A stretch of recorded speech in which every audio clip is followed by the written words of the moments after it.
I stared at the receipt in my hands, reading and rereading the numbers until they blurred together. $273. For dinner. At Le Petit Jardin, the most romantic restaurant in the city, where Greg had proposed to me 5 years ago. Except I hadn't been there with him last night. My name is Maya, and until 3 minutes ago, I thought I was living a perfectly ordinary life. Not a great one, mind you. My husband constantly criticized my housekeeping and mocked my dreams of becoming a comic artist. But ordinary enough. Now, standing in our bedroom, with his dry-cleaned jacket in one hand and this damning piece of paper in the other, I felt like I'd stepped into someone else's story. Did you find what you were looking for? Greg's voice made me jump. He stood in the doorway, his accountant's posture perfect as always, watching me with those calculating eyes. Just checking pockets before doing laundry, I said, my voice steadier than I felt. Wouldn't want to wash any important papers. How thoughtful. He crossed the room in 3 steps and plucked both jacket and receipt from my hands. I'll take care of these. $273 is a lot for a business dinner, I said, watching his face. Client meeting. Very important account. He hung the jacket in his closet with precise movements. You know how it is.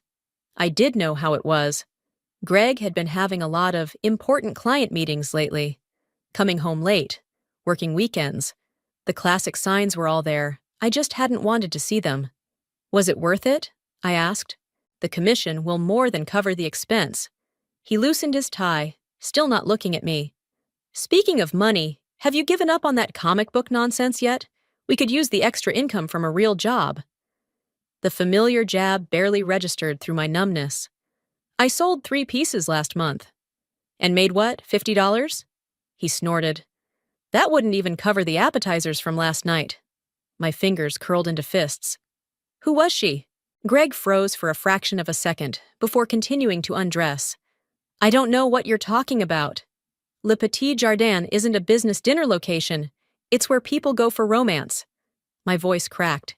It's where you propose to me. Maya, you're being ridiculous. He turned to face me, his expression a perfect mask of concerned patience. You're letting your imagination run wild again. Like those silly comics you draw. I walked to his closet and pulled out the jacket again. The receipt wasn't the only thing in the pocket. There was also a business card for a hotel downtown, with tomorrow's date written on the back in unfamiliar handwriting. Is this imagination, too? His face hardened. You're snooping through my things now? Answer the question, Greg. Instead of responding, he grabbed the card from my hand, tearing it slightly. I don't have to explain myself to you. I work hard to provide for us while you sit here doodling all day. The least you could do is trust me. The tears I'd been holding back finally spilled over. Not from sadness, from rage. Trust you, like you trusted me to be faithful, like you trusted our marriage. Keep your voice down, he hissed. The neighbors will hear. Let them hear. Let them all hear how Greg Thompson, perfect husband and accountant extraordinaire, is cheating on his wife. His hand shot out, gripping my arm hard enough to bruise. That's enough. I looked at his fingers digging into my skin, then back at his face. In that moment, I saw him clearly for the first time, not as my husband, but as my enemy. You're right, I said quietly, pulling away. That is enough. I walked out of the bedroom, leaving him standing there with his crumpled hotel card and his expensive jacket and his perfectly constructed lies. I had work to do.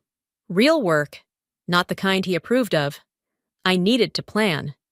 Because Greg Thompson was about to learn that hell hath no fury like an artist scorned. The roast was burning. I could smell it from the living room, where Greg's parents sat in awkward silence while their son paced and checked his phone for the 100th time. I'll help in the kitchen, Linda said, following me before I could protest. The smoke wasn't as bad as I'd feared, but the meat was definitely ruined. I yanked open the oven door, my hands shaking as I pulled out the blackened disaster. Leave it. Linda touched my arm. We'll order takeout. Greg will hate that. I laughed, a hollow sound. He's been talking about this dinner all week. Perfect house, perfect meal, perfect wife. Linda's eyes narrowed. Something's wrong. And don't tell me it's just about an overcooked roast. Before I could respond, Greg appeared in the doorway. What's burning? Maya, I told you to watch the time. His gaze fell to the ruined dinner. Jesus Christ, can't you do anything right? Gregory James Thompson. Linda's voice could have frozen hell. Is that how you speak to your wife? Greg's jaw tightened. Mother, this doesn't concern you. The hell it doesn't. She turned to me. Maya, dear, what's really going on? I met Greg's eyes across the kitchen. Should I tell them about your business dinner at Le Petit Jardin? Or maybe about the hotel card in your pocket? The color drained from his face. Maya, don't what? Don't tell your parents how their perfect son is cheating on me? Linda's sharp intake of breath was the only sound in the sudden silence. From the doorway, Paul cleared his throat. Son, is this true? Of course not. Greg's laugh was forced. Maya's been unstable lately, spending too much time with her comics, living in fantasy worlds. Unstable? I grabbed my phone, pulled up the photos I'd taken. Here's your fantasy world, the receipt, the card, your business meetings that always run late. Linda took the phone, Paul looking over her shoulder. Their faces hardened as they swiped through the evidence. It's not what it looks like, Greg started. It looks like you're throwing away a good marriage, Paul said quietly. Just like your brother did. I hadn't known Greg had a brother. From Greg's flinch, that was exactly the reaction Paul had wanted. I am nothing like Michael, Greg snarled. This is different. Maya doesn't understand the pressures I'm under. She sits here all day drawing pictures while I work to keep us afloat. I sold 3 pieces last month, I said, the words familiar now, and had 2 commissions. Doodles! Greg slammed his hand on the counter. Children's drawings that barely pay for groceries, while I'm out there. While you're out there sleeping with someone else? Linda's voice cut through his tirade.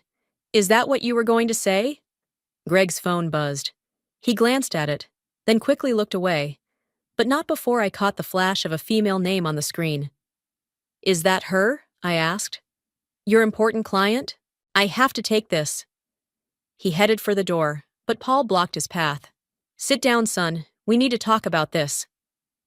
There's nothing to talk about. Greg's control finally cracked. So what if I found someone who appreciates me, who doesn't waste her time on childish dreams? Maya's been checking out of this marriage for years. By pursuing my passion? I felt oddly calm now. By trying to build something of my own instead of being your perfect little housewife? You're supposed to support me. He whirled on me. That's what a wife does. And what does a husband do, Greg, besides lie and cheat? His phone buzzed again. This time, Linda snatched it before he could react. Her face went white as she read the message. She's 22? Linda's voice shook. A college student? Gregory, she's younger than your cousin. I watched Greg's world crumbling around him with a detached fascination.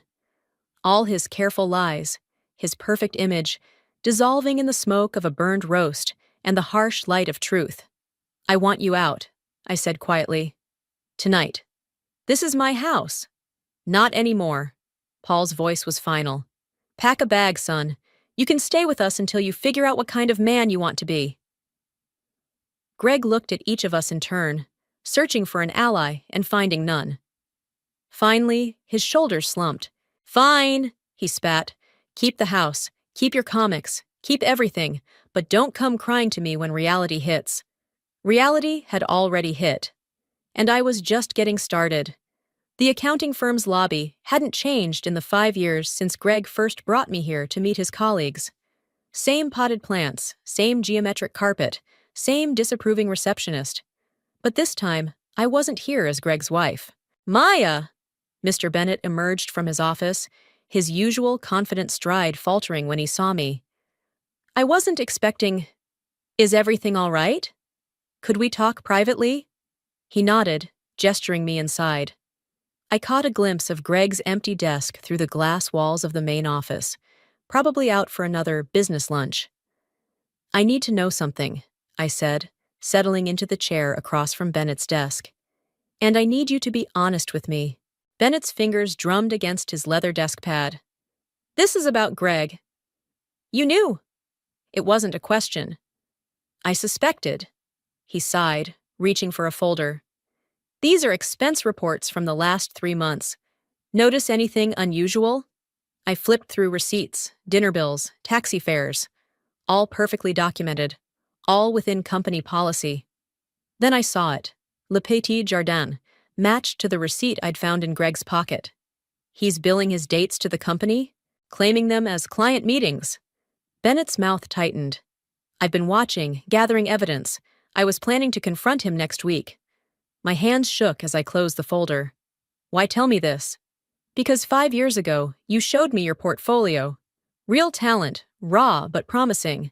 Then Greg convinced you to focus on being a proper wife instead. Bennett leaned forward. I should have said something then. I'm saying something now. My phone buzzed. A notification from the tracking app I'd installed on Greg's phone last night. He was on the move, heading downtown.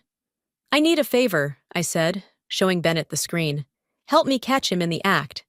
Bennett studied the map, then reached for his keys. My car's in the garage. We followed Greg's signal to a small cafe near the university. Through the window, I saw him sitting with a young woman, her hand resting on his arm as she laughed at something he'd said. That's Evelyn Porter, Bennett said quietly. Third-year accounting student. She's been interning here. Does she know he's married? I doubt it. Greg removed his wedding photo from his desk 2 months ago. I watched them through the glass, my husband and his lover, playing out their romance like actors in a cheap drama. My fingers itched for my sketchbook. This scene would make a perfect panel in the story I was beginning to compose in my head. What are you going to do? Bennett asked. Nothing, yet. I turned away from the window. But I need copies of those expense reports. Maya, he hesitated. Whatever you're planning, be careful. Greg has friends in high places. So do I. I met his gaze. Starting with his boss.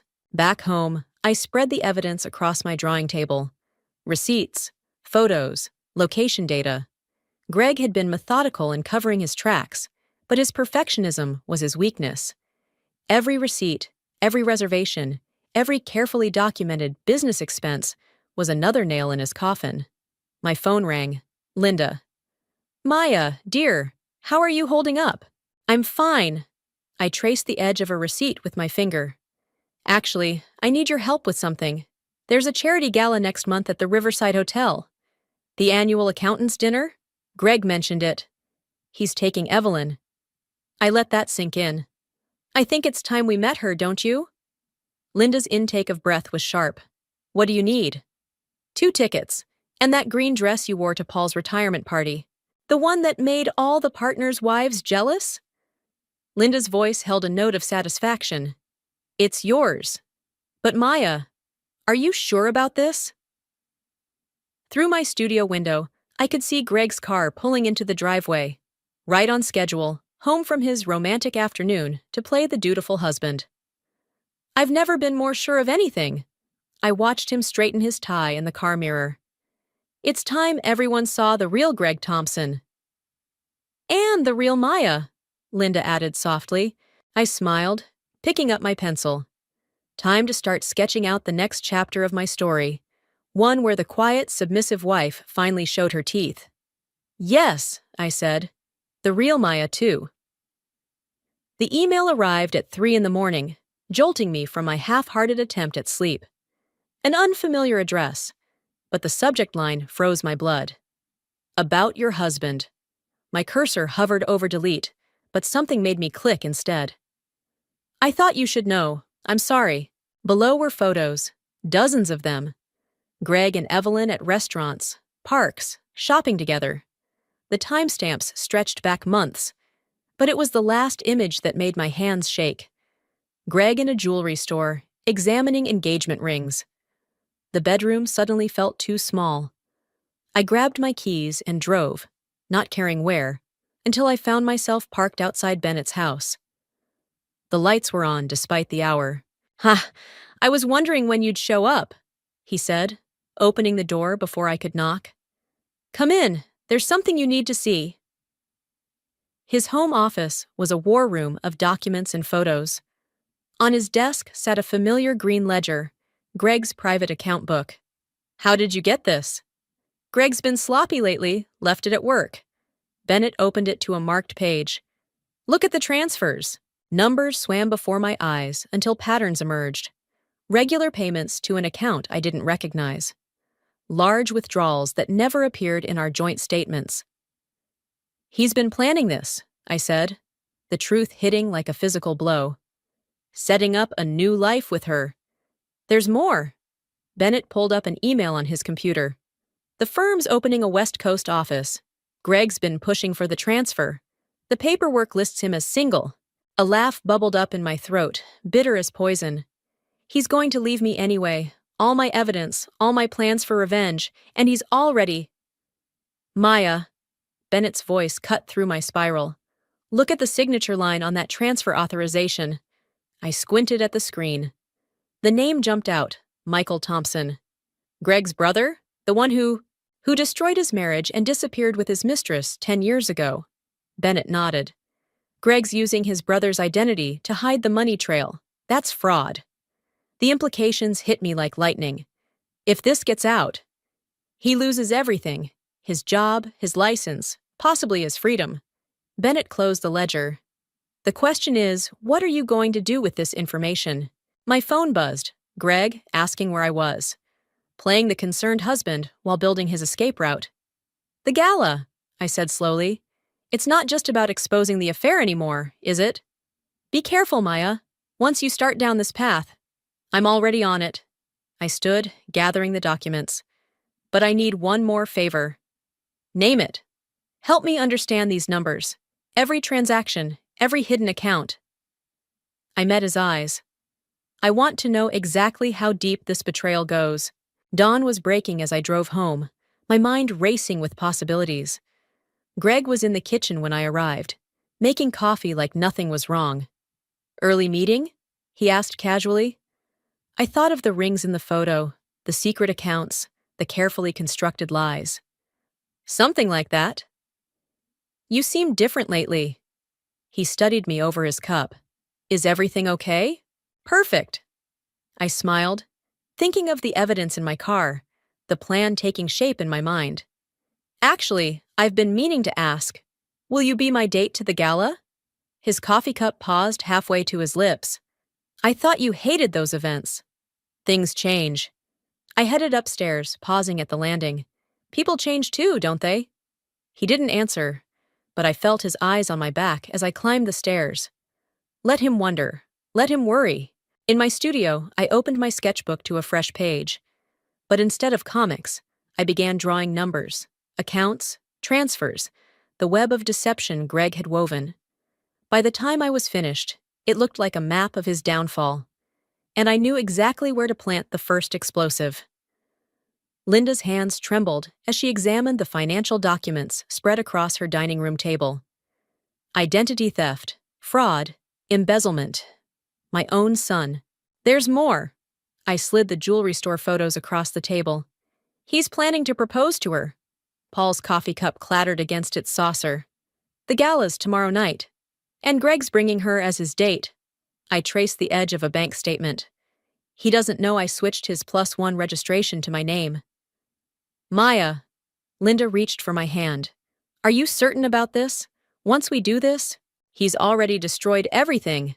My voice stayed steady, though my fingers curled into fists. Now it's just about choosing how he falls. The doorbell rang. Bennett entered, carrying a leather briefcase that looked out of place with his casual weekend attire. The board approved the audit, he announced without preamble. As soon as we present evidence of financial misconduct, they'll freeze all accounts associated with Greg's transactions. Including Michael's ghost accounts? Paul asked. Especially those. Bennett's smile was grim. The FBI is particularly interested in that aspect. My phone buzzed.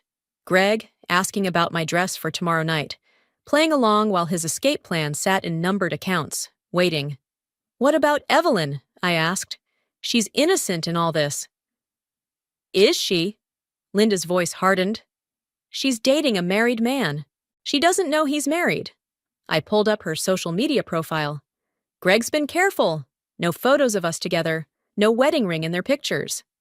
Then perhaps, Paul said slowly, she deserves to learn the truth before the FBI does. I stared at a photo of Evelyn and Greg at a cafe. The same cafe where I'd first seen them together. She looked young, happy, unaware she was just another piece in Greg's elaborate game. I can reach out to her, Bennett offered, professionally as Greg's supervisor. No? I stood, gathering the documents. I'll do it, today. Maya, wait. Linda started, but I was already heading for the door. I found Evelyn at the university library, surrounded by accounting textbooks. The irony wasn't lost on me. Hi, I sat across from her. I'm Maya Thompson. She smiled politely, confused. I'm sorry, do I know you? No, but you know my husband. I placed my wedding photo on the table. Greg Thompson. The color drained from her face as she stared at the picture. Greg and me, 5 years younger, both smiling at a future we thought we understood. This can't be right. Her voice shook. Greg's not married? With a house in the suburbs and a wife who draws comics? I kept my voice gentle. He's also not who you think he is professionally. I showed her the financial documents, watching understanding dawn in her eyes, followed by horror. The gala tomorrow night, she whispered. He said he was going to propose? The ring photos landed between us. With money stolen through his brother's identity? Tears spilled down her cheeks. I didn't know. God, I swear I didn't know. I believe you. I gathered the evidence, leaving only my card. That's why I'm here now, instead of letting you find out tomorrow night in front of everyone. What are you going to do? I stood, shouldering my bag. Exactly what Greg's been afraid of since the day we met. I'm going to tell the truth. Maya? Her voice stopped me. I'm sorry, not just about everything, but for what you're about to lose. I thought about the sketches filling my studio, the stories I'd put aside to be Greg's perfect wife, the dreams I'd buried under his expectations. I'm not losing anything, I said. I'm taking it back. Outside, my phone buzzed again. Greg, asking about tomorrow night's seating arrangements. I typed a response, letting him believe everything was going according to his plan. One more day, one more lie. Then the truth would set us all free. The Riverside Hotel's grand ballroom sparkled with false promises, just like my husband's smile as he worked the room. I watched from the entrance as Greg charmed his way through clusters of colleagues, his hand resting possessively on Evelyn's lower back. Everything's in place, Bennett murmured, appearing at my elbow. FBI agents are standing by. Your in-laws? Already seated. I smoothed Linda's borrowed dress, feeling the USB drive tucked into its hidden pocket. And the presentation schedule? You're up right after Greg announces the West Coast expansion. Greg spotted me then, his confident smile faltering for just a moment. I saw him whisper something to Evelyn before making his way over. Maya. His voice carried just enough warmth to fool anyone listening. I didn't expect you to come. Wouldn't miss it for the world. I nodded toward Evelyn, who was studying her champagne glass with intense focus. Aren't you going to introduce us? Before he could respond, the dinner bell chimed. Greg's hand clamped around my arm, steering me away from the crowd. What are you playing at? He hissed. Me? I'm just being a supportive wife. I pulled free of his grip. Better hurry. Your girlfriend looks nervous. The first hour was torture by PowerPoint. Executives droning about quarterly projections while I watched Greg whisper in Evelyn's ear. She hadn't looked at me once, but her hands shook every time she lifted her water glass. Then Greg took the stage, all confidence and calculated charm. Before I announce our exciting expansion plans, he said, I have something personal to share. My heart stopped. He wouldn't dare. Life is about seizing opportunities, Greg continued, reaching into his pocket. About recognizing when it's time for change. The ring box appeared in his hand. Gasps rippled through the crowd. Beside me, Linda half rose from her chair before Paul pulled her back down. Evelyn, Greg started, but I was already moving. Interesting choice of words, I said, my voice carrying in the sudden silence. Change. Opportunities. Is that what you told your brother Michael? Greg froze, the ring box hanging forgotten in his grip. Maya, don't. Or should I say, what you told his identity? I reached the stage, USB drive in hand. The one you've been using to hide money for months? The projector screen behind him flickered to life. Bennett's doing, displaying transaction records and account numbers. This is inappropriate, Greg snapped, but his face had gone pale. Security! They're busy, I said quietly, talking to the FBI agents in the lobby. Evelyn stood abruptly, her chair scraping across the floor. I can't do this. Evelyn, wait! Greg reached for her, but she backed away. She knows you're married, I told him. I showed her everything yesterday. The fraud, the theft, the lies. All of it. The room erupted in whispers. I saw recognition dawn in several faces.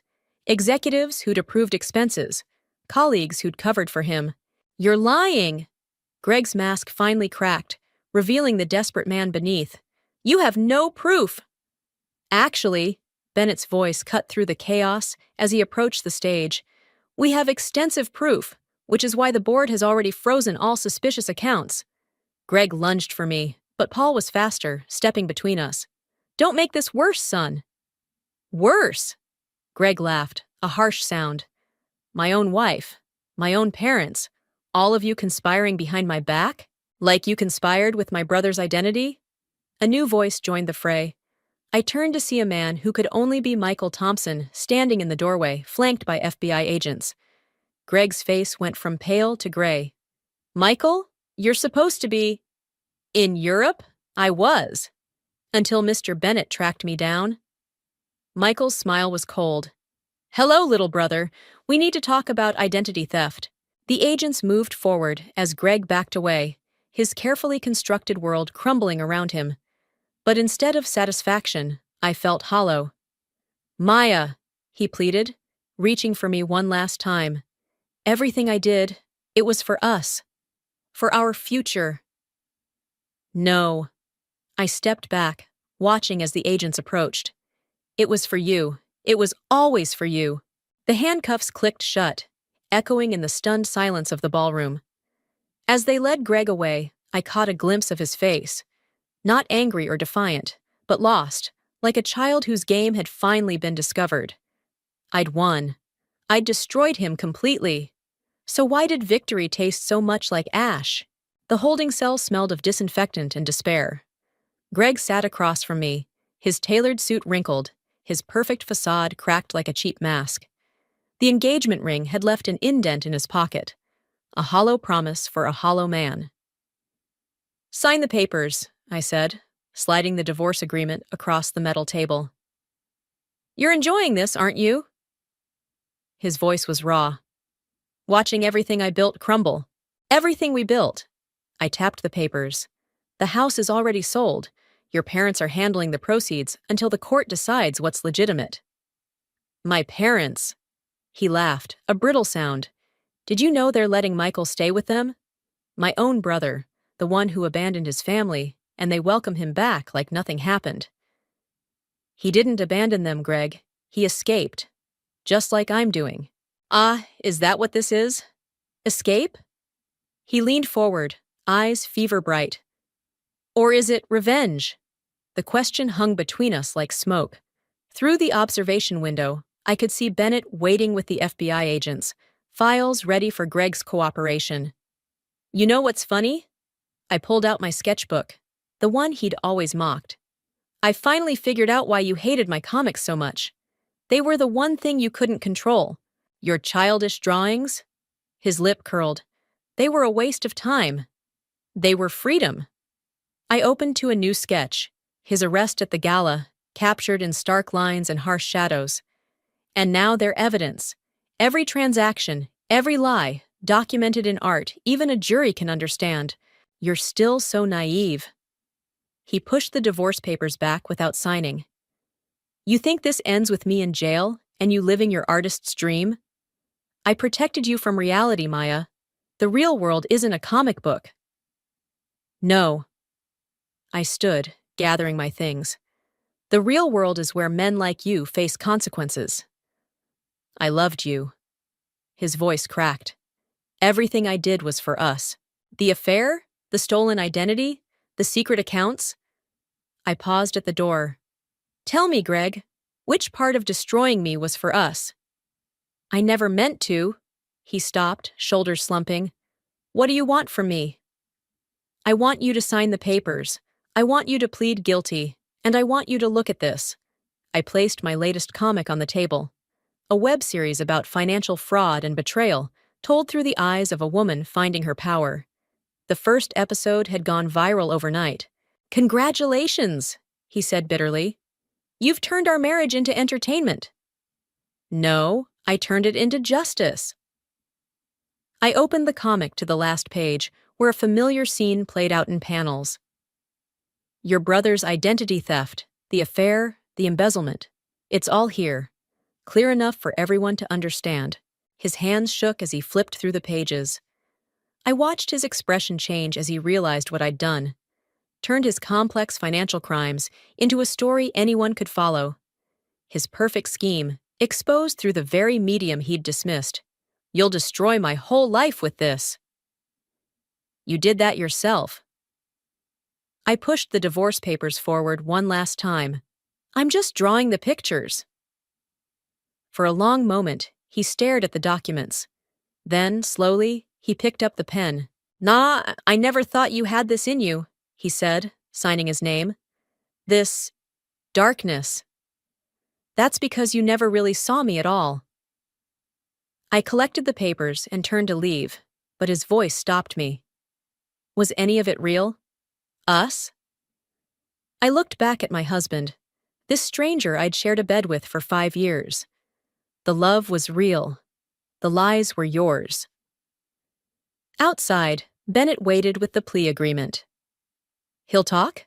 Yes. I handed over the divorce papers. He's got nothing left to hide behind. As I walked away, I could feel Greg watching through the window. The man who'd tried to cage me had become a character in my story, a cautionary tale about control and consequences. And I was finally writing my own ending. The empty apartment echoed with possibility. Sunlight streamed through floor-to-ceiling windows, illuminating my drafting table, the first piece of furniture I'd bought with my advance. On the wall, framed copies of my viral comic series hung like battle trophies. My phone buzzed. Linda, sending a photo of Greg's sentencing hearing. I didn't open it. Some chapters were better left closed. These boxes go in the studio? Bennett asked from the doorway, carrying the last of my art supplies. Just leave them there. I adjusted the angle of my desk, positioning it to catch the morning light. Thanks for helping with the move. Least I could do. He lingered, studying the framed panels. The publisher wants 6 more episodes? 12. I unpacked my pencils, arranging them by hardness. They're calling it The Accountant's Wife. Ironic, considering I'm not one anymore. A knock at the door interrupted his response. Evelyn stood in the hallway, clutching a familiar leather portfolio. I found this in Greg's office, she said, holding it out. Your old sketches. I thought you might want them back. I recognized the portfolio, the one Greg had accidentally left at his parents' house years ago, claiming it was too amateur to display. Inside were my earliest comics, dreams he'd tried to hide away. Keep it, I said. Consider it research material. Her brow furrowed. Research? For your thesis on corporate fraud. I smiled at her surprise. Bennett mentioned you're switching your focus from accounting to forensics. Yes. She squared her shoulders. Someone needs to catch the next Greg Thompson before he happens. Good. I turned back to my drafting table. Then my story did what it was supposed to do. After they left, I sat at my desk, staring at the blank paper before me. The success of my revenge tale had opened doors I'd never imagined, but something felt unfinished. My phone buzzed again, a text from Michael this time. Saw your latest episode. You got his expressions exactly right, especially the fear. I started sketching, not a scene from Greg's downfall, but something new. A woman standing at a crossroads, one path leading to revenge, the other to redemption. Behind her, shadows of her past selves watched, waiting to see which way she'd turn. The doorbell rang again. Paul stood there, holding a box of my old photo albums. "Linda wanted you to have these," he said, "though I told her you might prefer to start fresh." "Actually," I took the box. "I think I need both. The old and the new." He nodded, understanding in his eyes. "Greg asked about you, at the sentencing. What did you tell him?" "That you're doing what you always wanted. Creating stories that matter." I added another figure to my sketch. A man in handcuffs, but his face wasn't angry or defeated. It was peaceful, almost relieved. "I never wanted to destroy him," I said quietly. "I just wanted to be free. Sometimes they're the same thing." Paul touched one of the framed comics. "You know, Michael's starting a support group for people affected by financial fraud. He'd love your input." I looked at my sketch. The woman at the crossroads, the watching shadows, the peaceful prisoner. Maybe revenge wasn't an ending but a beginning, a way to turn pain into purpose. "Tell him I'll think about it." After Paul left, I finished the sketch, adding one final detail, a small light illuminating both paths at the crossroads. Because sometimes the choice between revenge and redemption isn't really a choice at all. Sometimes it's about finding the truth that lies between. I pinned the sketch above my desk, next to the viral series that had brought Greg's crimes to light. Together, they told a complete story, not just of revenge, but of transformation. My phone buzzed one last time. A message from an unknown number. "Your comics saved me from my own Greg Thompson. Thank you." I smiled, picking up my pencil. There were more stories to tell, more truths to illuminate, and this time, nobody would tell me to draw smaller, dream quieter, or be less than who I was meant to be. The blank page waited. I began to draw.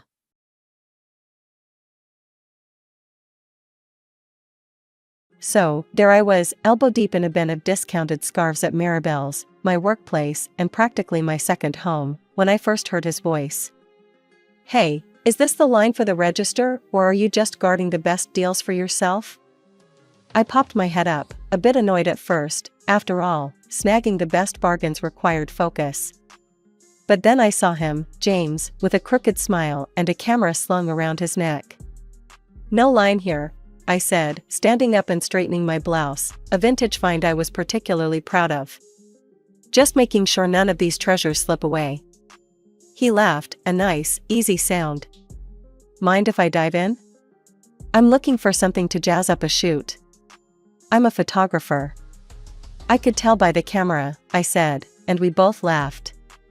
It was a straightforward conversation, nothing fancy, but it clicked right away.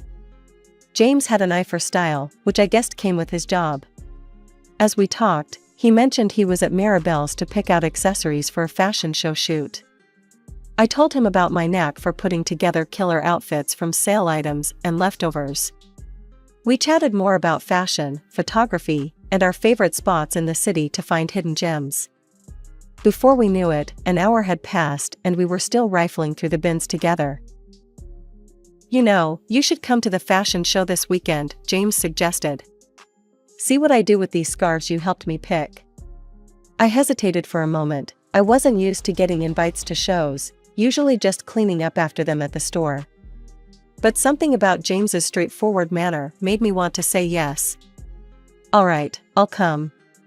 It'll be nice to see the scarves in action instead of folded up in a bin." "Great," he said, his eyes lighting up. "It's a date then." "Well, not a date, unless you want it to be." We exchanged numbers and went our separate ways, but not before he bought a ridiculously flamboyant scarf that I had jokingly suggested. The rest of my day at Maribel's flew by. I couldn't stop thinking about how natural it felt to talk to James. It wasn't just his looks, though. Okay, he was pretty cute. It was the way he seemed genuinely interested in what I had to say. And in a world where fashion could be all about the price tag, His appreciation for my budget-savvy skills felt refreshing. The weekend couldn't come fast enough. I found myself looking forward to seeing James again and curious about the fashion show. True to his word, James met me outside the venue, his camera in hand, ready to capture the event. The show was fantastic, the models looked stunning, and the scarves we'd picked out added just the right pop of color. Afterward, James and I headed to a cozy cafe nearby to talk more over coffee. Sitting across from him, I felt a connection that was hard to ignore. We talked about everything, from our favorite bands to our shared passion for thrift shopping. James laughed at my tales of epic sale conquests. "You really have an eye for this," he said, stirring his coffee. "Ever thought of doing it professionally?" "Every day of my life," I admitted. "But it's tough to break into styling full-time without the right connections." Things moved quickly after that. Before I knew it, James was introducing me to his family. His parents were warm and welcoming, which eased my nerves a bit. His mom, Linda, hugged me right away, and his dad, Mark, was all smiles as we sat down for dinner at their place. "You have a lovely home," I complimented, genuinely impressed by the cozy decor. "Thank you, dear," Linda replied. We tried to make it welcoming. Dinner was going smoothly until Claire, James's younger sister, walked in. She was the complete opposite of the warm reception I'd received so far. Dressed to the nines, she eyed my outfit, a chic ensemble I'd snagged at a fraction of the cost, and smirked. "So, you're the girl James can't stop talking about," Claire said, her voice dripping with a mix of curiosity and disdain. "I guess I am," I responded, trying to keep the atmosphere light. Our conversation was interrupted by Mark's compliment about my outfit. "You look wonderful tonight, Elise. James tells us you're quite the bargain hunter." Proudly, I said. "Thank you. Yes, I love finding good deals. Makes fashion more fun when it's like a treasure hunt." Linda nodded in approval, but Claire just rolled her eyes. I couldn't stand wearing something so economical. I prefer the finer things in life, not leftovers from a clearance bin. Mark frowned slightly at his daughter's rudeness. "Claire, you could learn a thing or two about saving from Elise here." "Oh, please," Claire scoffed. "I'm not about to pinch pennies and miss out on the best. Life's too short for secondhand silk." The table went quiet. I felt my cheeks burn with embarrassment. James, meanwhile, just gave Claire a weak smile and didn't say a word. It stung that he didn't stand up for me. After dinner, as we were leaving, I couldn't hold back any longer. "James, why didn't you say anything? Your sister was outright rude." He sighed, a look of discomfort crossing his face. "Look, Elise, I know Claire can be a bit much, but she's my sister. I have to stick by her, you know? But sticking by doesn't mean you let her walk all over me, or anyone, for that matter," I countered, frustrated. James ran his hands through his hair. "It's complicated. We've always been close, and I don't want to stir up drama. Let's just ignore her comments, okay?" I nodded, not quite satisfied but willing to let it go for the moment. However, deep down, I knew this was something we'd have to address sooner or later. If things were going to move forward with James, he needed to know that I wasn't just going to roll over and take that kind of treatment, not from Claire or anyone else. Things with Claire went from bad to worse after that dinner. It was like she had it out for me, finding every opportunity to dig into my lifestyle and choices. One sunny afternoon really highlighted the tension between us. I was on my way to check out a sale at a high-end boutique when I heard someone call out in a loud, mocking tone. "There she goes, bargain bin queen herself." I turned to see Claire, flanked by her usual entourage, sneering at me from across the street. Her friends joined in with laughter, obviously enjoying the show. "Yeah, headed to snatch up another glamorous discount?" Claire added, her voice dripping with sarcasm. Keeping my composure, I responded with a calm and clear voice. "Actually, yes. They've got a sale on their luxury line, half off today. You guys should check it out, it's a steal." To my surprise, Claire's friends paused, exchanging looks. One of them, a tall girl with sharp features, seemed genuinely interested. Really? Half off?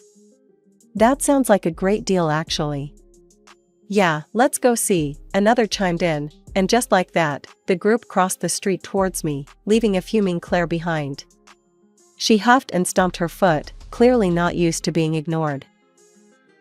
But the confrontations weren't limited to the streets, they followed me to work. One particularly busy day at Maribel's, Claire strutted in, her demeanor as haughty as ever. She browsed through the racks of new arrivals, then came straight to the register where I was helping another customer. Hey, I need a favor, she said loudly, cutting off the person I was assisting. Can you give me a discount on this? She asked, holding up a sleek, expensive-looking dress from our latest collection. I'm sorry, Claire, but that's a new arrival. We don't have discounts on the latest collection, I explained, trying to keep my professional tone. Come on, Elise. We're practically family. You can make an exception, she insisted, her voice edged with entitlement. That's not how it works, Claire. I can't give discounts at my discretion, especially not on new stock. Her face turned a shade of red, and her voice rose. That's ridiculous. You're just being difficult because you don't like me. I'm going to talk to James about this. Feel free to do so, but our store policy won't change, I replied firmly, handing her back the dress. She threw the dress onto the counter and stormed out, muttering about how unhelpful I was and how she'd make sure her brother knew about my poor attitude. True to her word, James called me that evening, his tone frustrated. Elise, my sister came home really upset today. Why wouldn't you help her out? She just wanted a little discount. James, you know I work in retail. I can't just hand out discounts. It's against store policy, and it could get me in trouble, I explained, trying to keep my voice steady despite my growing annoyance. But she's my sister. Can't you just make an exception this once? He pressed. No, James, I really can't. It's my job on the line. You wouldn't want me to compromise my work, would you? I countered. We ended the conversation there, but the issue remained unresolved. The constant tug-of-war over Claire's expectations and my refusal to bend the rules was straining not just my relationship with her, but with James as well. After the discount debacle, I did my best to keep my distance from Claire, but family dinners made that nearly impossible. At each gathering, she seemed more intent on flaunting her latest conquest, a wealthy guy she'd started seeing. She'd throw around comments about the lavish lifestyle she was expecting, each one feeling like a tiny jab at my more modest ways. During one such dinner, she was bubbling over with details about her upcoming wedding plans. Oh, you wouldn't believe the size of the diamond he's getting me. It's simply massive, she boasted, making sure everyone at the table could hear. James, sitting next to me, chimed in with genuine enthusiasm. Yeah, sis, make sure you snag that guy before he realizes you're way out of his league.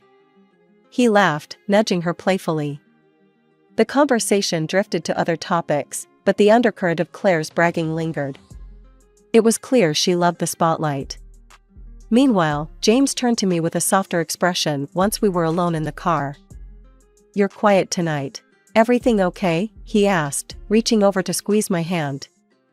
I'm fine, just thinking about our own plans, I said, forcing a smile. His eyes lit up. Speaking of which, I've been meaning to ask you. He trailed off, and I felt my heart skip a beat as he pulled a small box from his jacket pocket. Elise, will you marry me? He said, opening the box to reveal a beautiful, simple ring that was perfectly my style. Tears sprang to my eyes, not just from the joy of the moment, but also from relief. Yes, James, of course, I will. We spent the next few months deep in wedding planning. I threw myself into every detail, designing the style of the celebration with a keen eye. I ordered a special wedding dress with a large bow, something unique and stunning. I sketched and planned each aspect of the decor, from the photography areas to the table settings, ensuring everything followed a cohesive, elegant theme. At home, I spread out my designs on the living room floor, poring over fabric swatches and invitation samples. James watched, impressed with my dedication. This is going to be incredible, Elise. You have such a great eye, he said, leaning over to examine a sketch of the archway I designed. I just want it to be perfect. I want our guests to feel as special as we will on that day, I replied, my eyes scanning the room, imagining how it would all come together. We kept all the plans and sketches in a folder at home, a folder that became more stuffed with ideas and confirmations as the days went by. Every now and then, James would flip through it, nodding approvingly at my latest additions or suggesting little tweaks. Things started to feel rushed when Claire announced her wedding date, which was suspiciously set for 2 months before mine. I couldn't help but think she was trying to upstage me. Meeting her fiancé, a polite guy from a wealthy background, I figured he didn't really know what he was getting into. He seemed nice enough, but oblivious to Claire's competitive streak. One afternoon, I was out shopping with Linda, my future mother-in-law, trying to pick out some last-minute decorations for Claire's wedding, as well as some items for my own. We decided to take a break and grabbed some coffee at a nearby cafe. Linda stirred her coffee, looking a bit distressed. I just don't understand Claire sometimes. She's leaving everything to the last minute. It's like she doesn't care about the details at all. I nodded, sipping my own coffee. Yeah, it's a lot to pull together a wedding. Linda gave me an awkward smile. I hate to impose, especially with your own wedding coming up. But maybe you could give her some advice? She seems to respect your style, even if she doesn't show it. I can try, I said, though the thought of working closely with Claire on anything filled me with dread. The opportunity came up at a family dinner later that week. The atmosphere was tense, as usual, thanks to the underlying rivalry that Claire seemed keen on fostering. During dessert, Linda brought up the topic. Elise has been doing such a wonderful job planning her wedding, Linda began, casting a meaningful glance my way. Maybe she could give you some tips, Claire?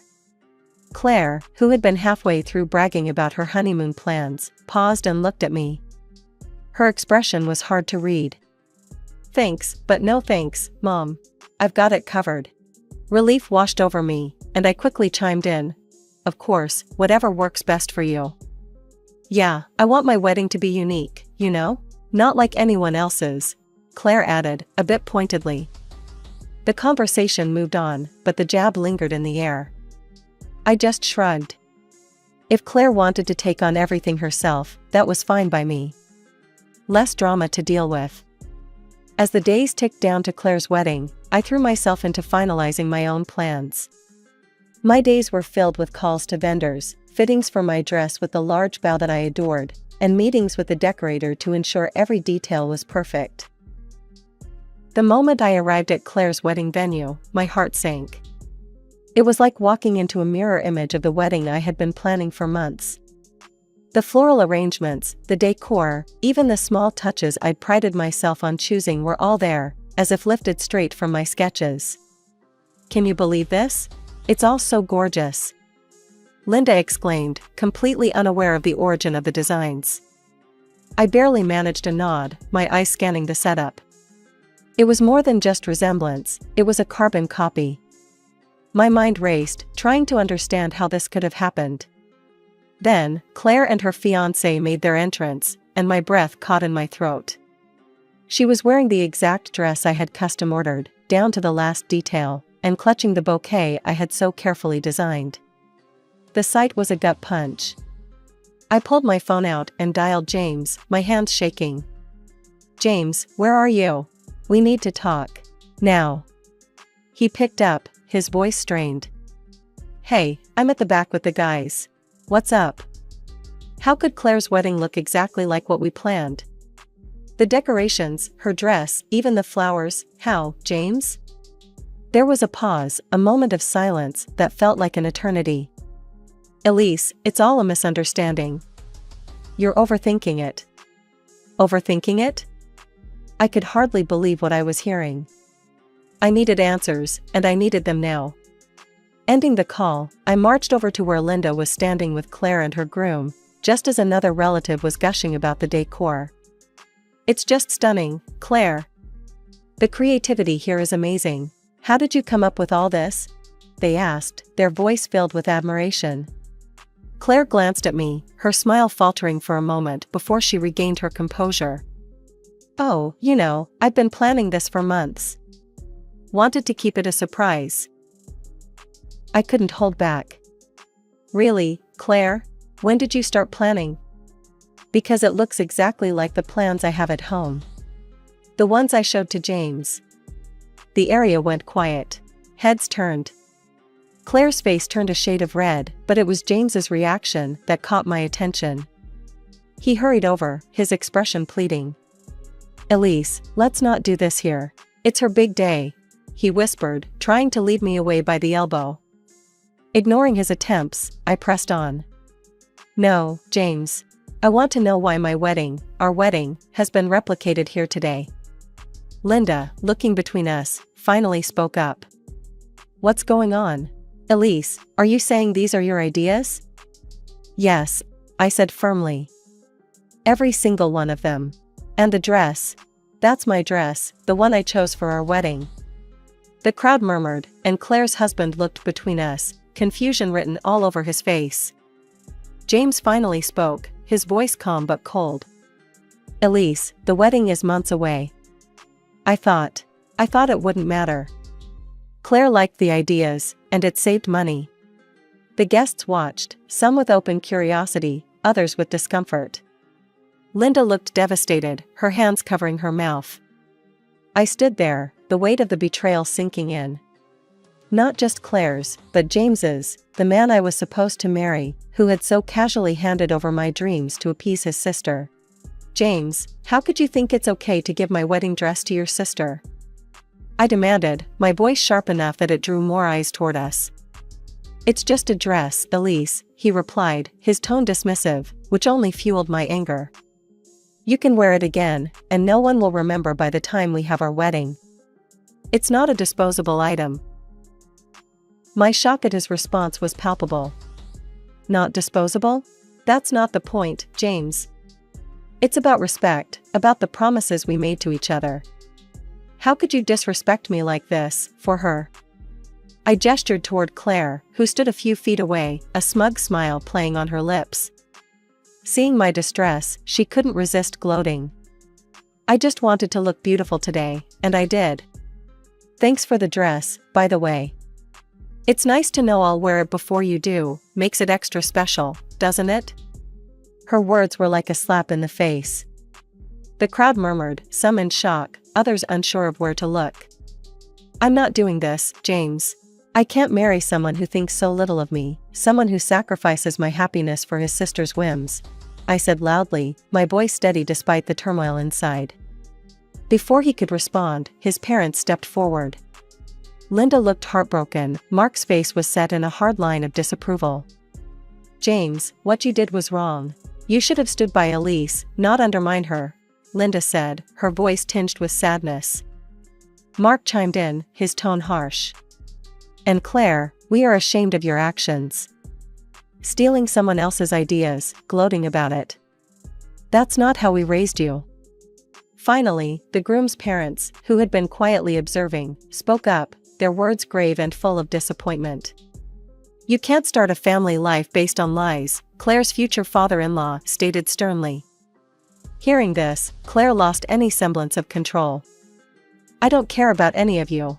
I'll do what I want. She screamed at her in-laws, her voice shrill and filled with defiance. It was the last straw for her groom. He stepped up to the microphone, his voice loud and clear. I can't do this. I can't marry into deceit. He looked directly at Claire, his decision firm.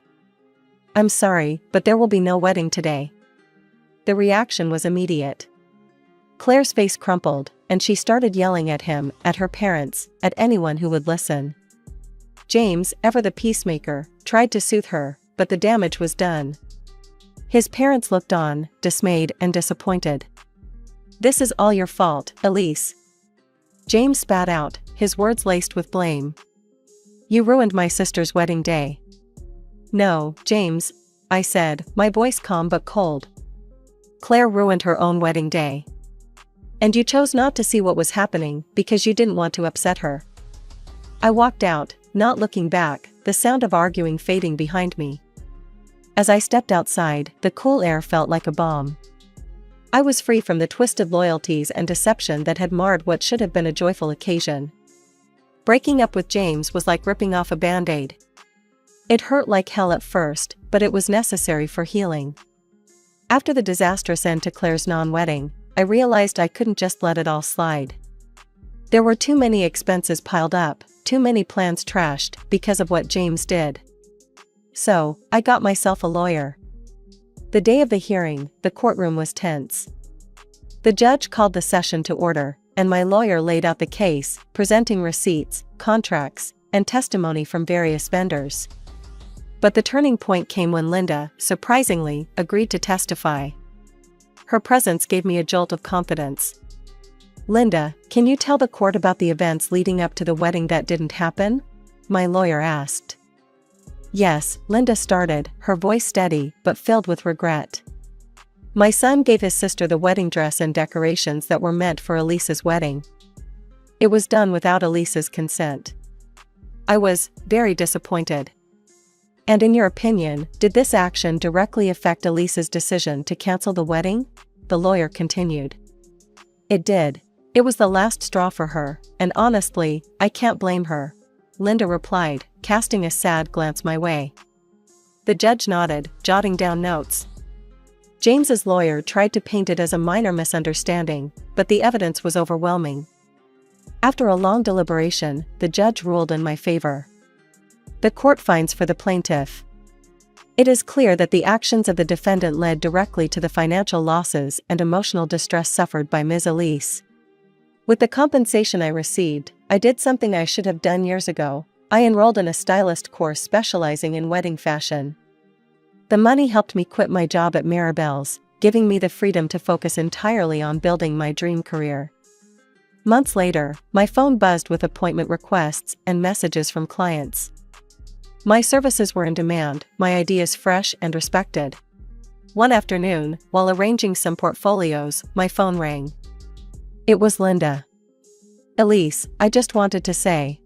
I just wish things could have been different, you know, with James and everything." "Me too," I said, though part of me wasn't sure. If not for that disaster, I might never have found my true path. Hanging up, I looked around my new studio filled with fabric swatches and glowing testimonials from happy clients. I was exactly where I needed to be, doing what I loved. Sure, the road here was bumpy, but sometimes life's detours lead to the best destinations.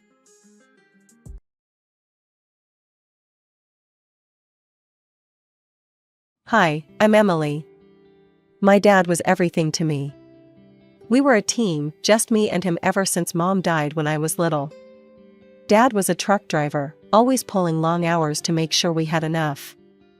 Every night over dinner, he'd talk about the importance of sticking it out in school, making something of myself.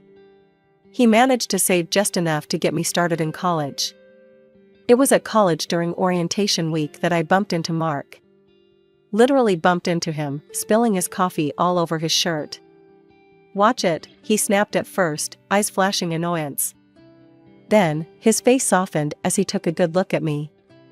"Sorry, that was harsh. Let's start over. I'm Mark."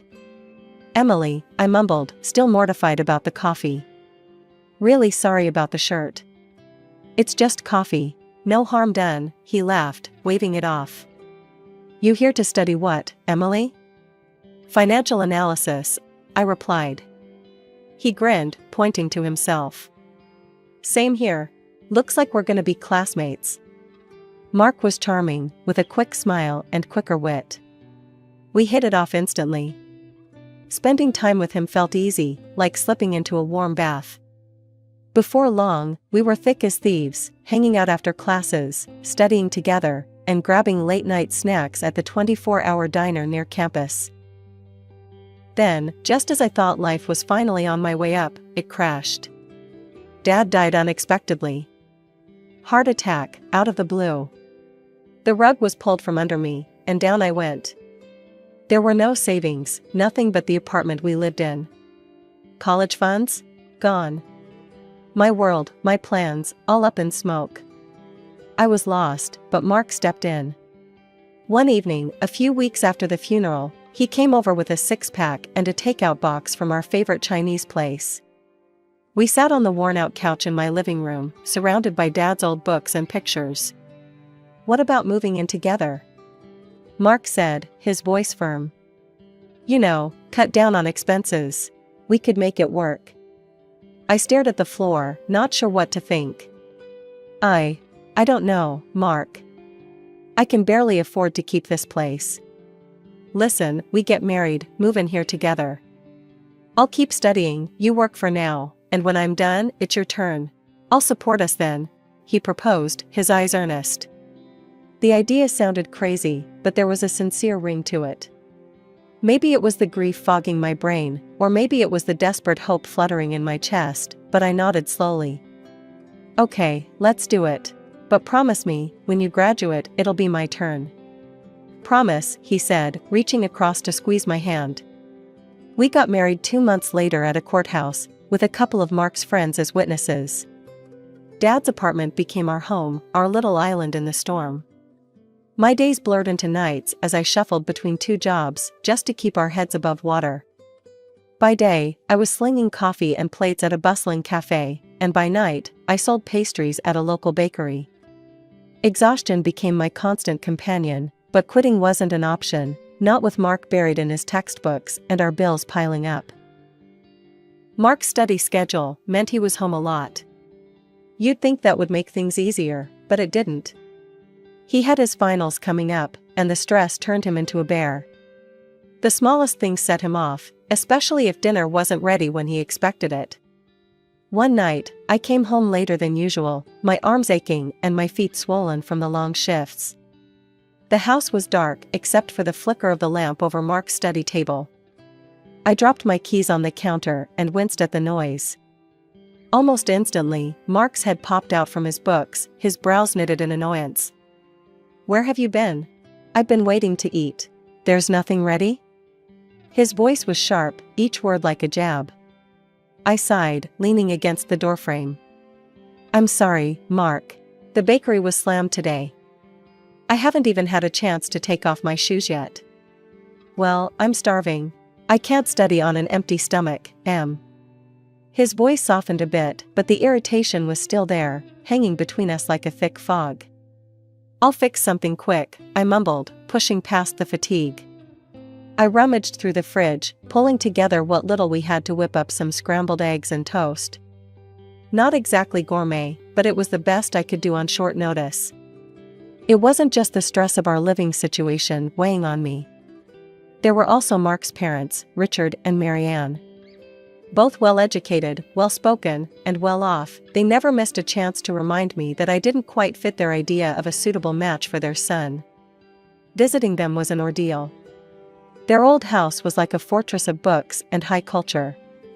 Each room overflowed with literature and artifacts from their travels around the world.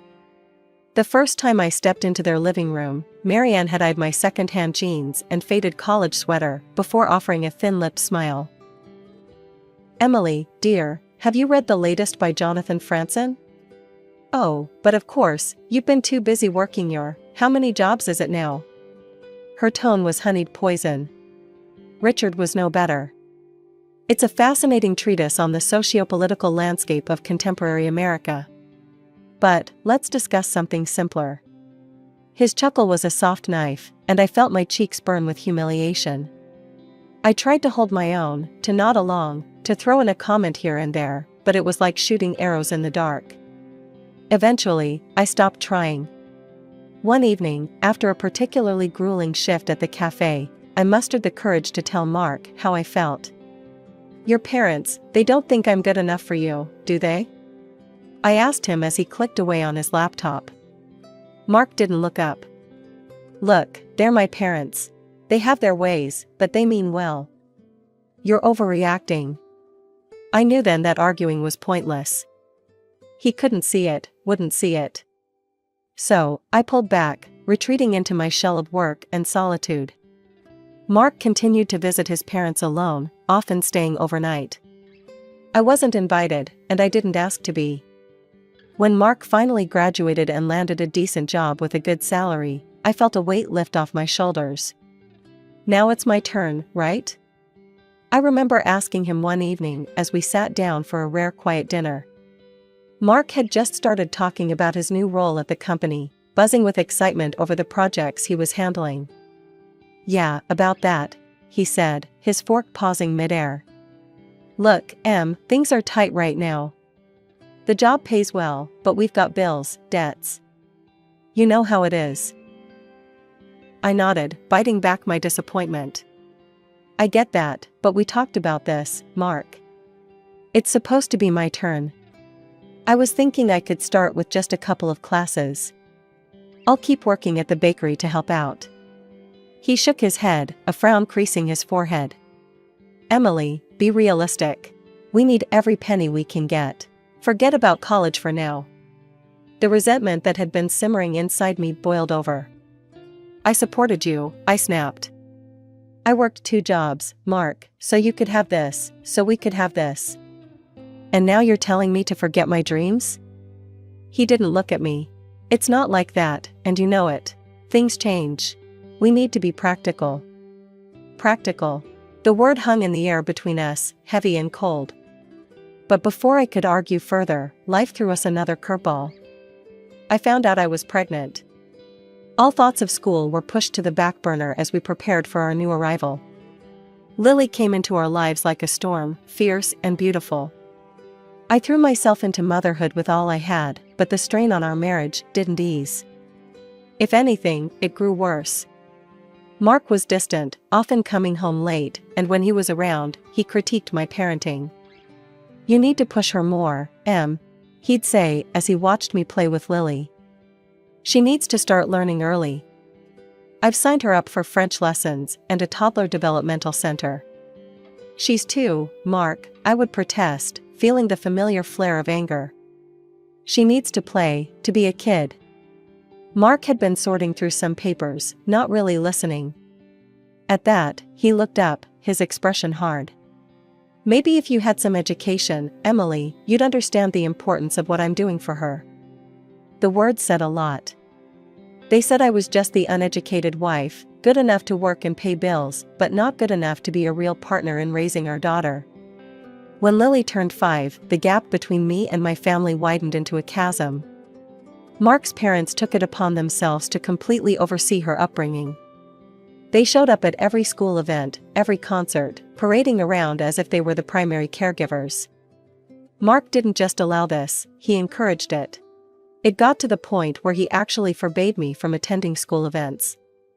"Emily, you don't have the education to understand what's going on there. It's best if you stay home," he said one evening, his tone final, leaving no room for argument. I felt my face flush with hurt and anger. "So, what? I'm not good enough to see my daughter perform? Is that what you're saying?" Mark shrugged, indifferent. "It's about what's best for Lily. My parents can provide the kind of support and image we need to project. You being there, it's just not right." I was stunned, words failing me as the sting of rejection from my own husband sank in. This wasn't just about me anymore, it was about our daughter, and the warped lessons she was learning about worth and family. Lily's behavior started changing too. She no longer saw me as an authority figure, much less a mother. When I asked her to tidy her room or finish her vegetables, she'd scoff and say, "Grandma says I don't have to listen to you." It broke my heart every single time. As Lily grew older, her disregard turned into embarrassment. One day, when Lily was about 13, she had friends over for a study group. I was vacuuming, lost in my thoughts about how distant our relationship had become. I turned the corner into the hallway, and there was Lily, her friends trailing behind her. Seeing me, she hesitated for just a second. Her eyes darted from me to her friends, and then, as if she'd made a decision, she said, "Oh, that's just the housekeeper." The words hit me like a physical blow. I stood there, frozen, as her friends nodded casually and followed her into the room. As soon as I was sure they were out of earshot, I rushed to the bathroom, tears streaming down my face. How had it come to this? How had I become a stranger in my own daughter's eyes? That evening, after Lily's friends had left and we were alone in the kitchen, I confronted Mark. Did you know what Lily calls me in front of her friends? The housekeeper. That's what she thinks of me, thanks to you and your parents.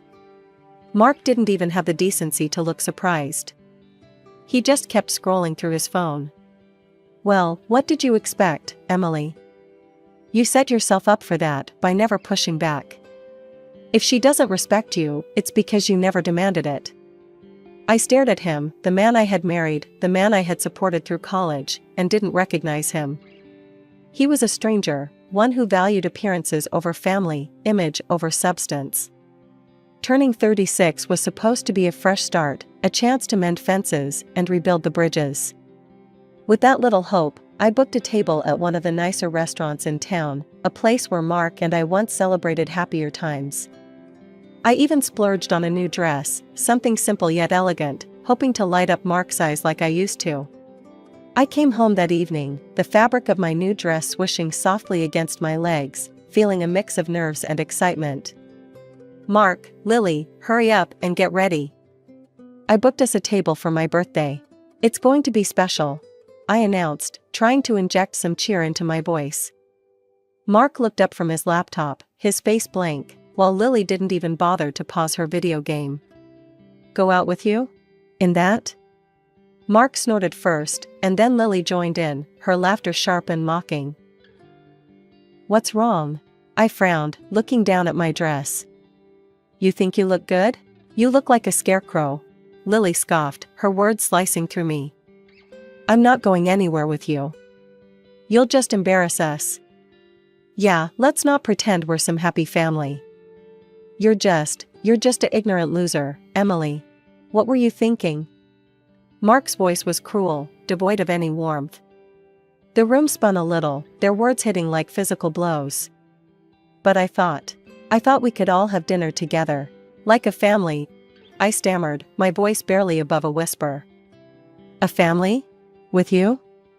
Mark laughed, cold and harsh. He thrust an envelope at me. Confused, I opened it slowly. It was a divorce application. This is my final gift to you, he said, his tone final. I stood there, the paper shaking in my hands. This wasn't happening. It couldn't be. We're moving out, Mom. To the nice part of town, with Dad. There's no place for you there, Lily added, her voice echoing her father's disdain. You can keep this old place. They packed their bags that night.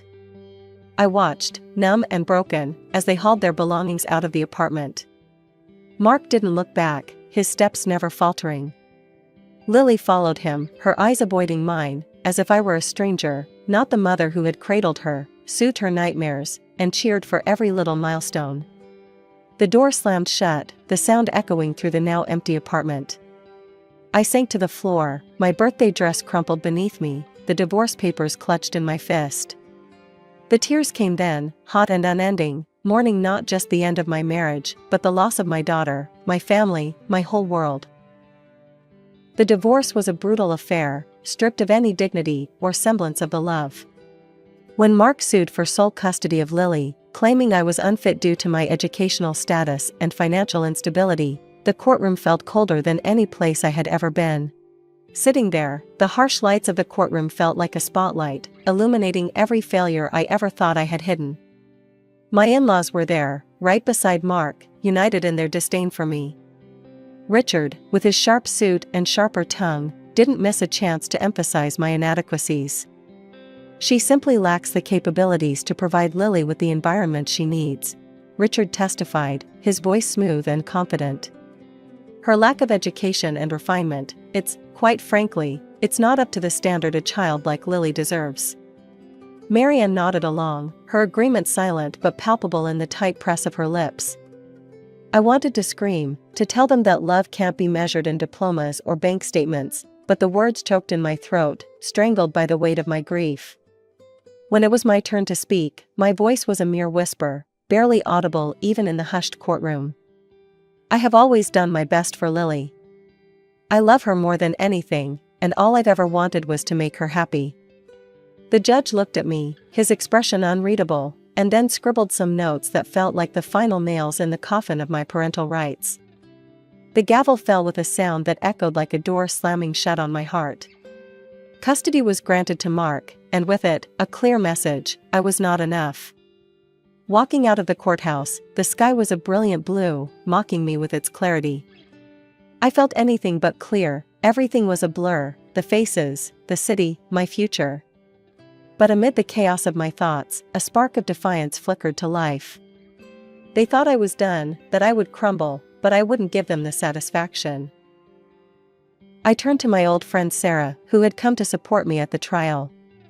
I'm going back to college, I declared, the words feeling like shards of glass in my mouth, sharp and dangerous. Sarah's eyes widened. Are you sure, Em? After everything? Especially after everything, I said, the resolve hardening inside me like cement. I need to do this, for myself. I need to show them, and me, that I'm more than what they think. The journey back to college was a Herculean task. I scrimped and saved every dime, and took on extra shifts at the bakery.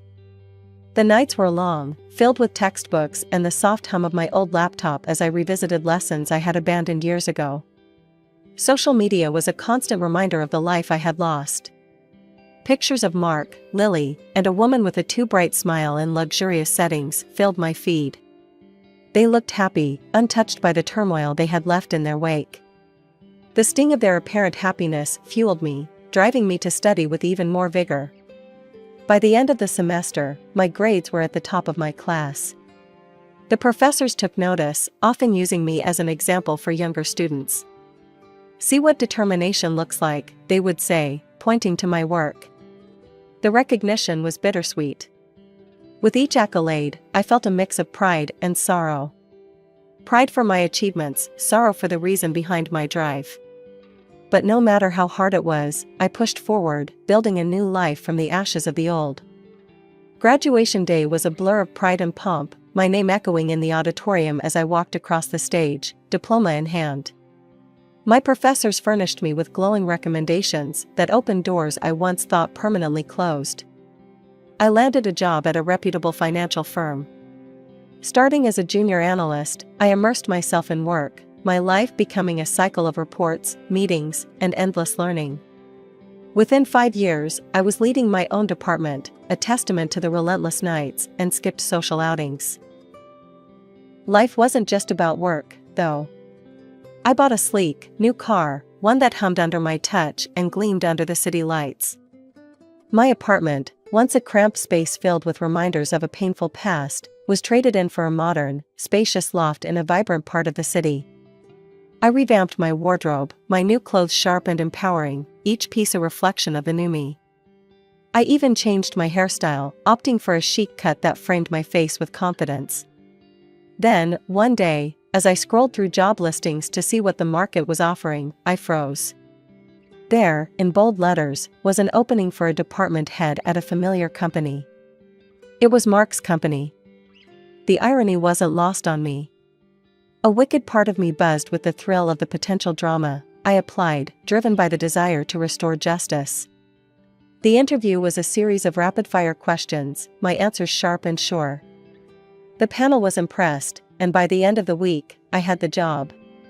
The head of the company, Mr. Clarkson, introduced me to my new team. Team, this is Emily. She'll be taking over as your new department head.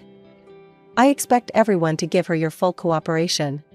The room was a mix of curious and welcoming faces, but one stood out, his expression unreadable: Mark. His shock was palpable, his eyes widening as he took in my transformation from the woman he once discarded to the boss he now had to answer to. After the introduction, Mark lingered, his pride obviously bruised. When we were alone with Mr. Clarkson, he couldn't hold back. Why her? I applied for this position. I have more experience with the company. Mr. Clarkson looked from Mark to me, his expression calm.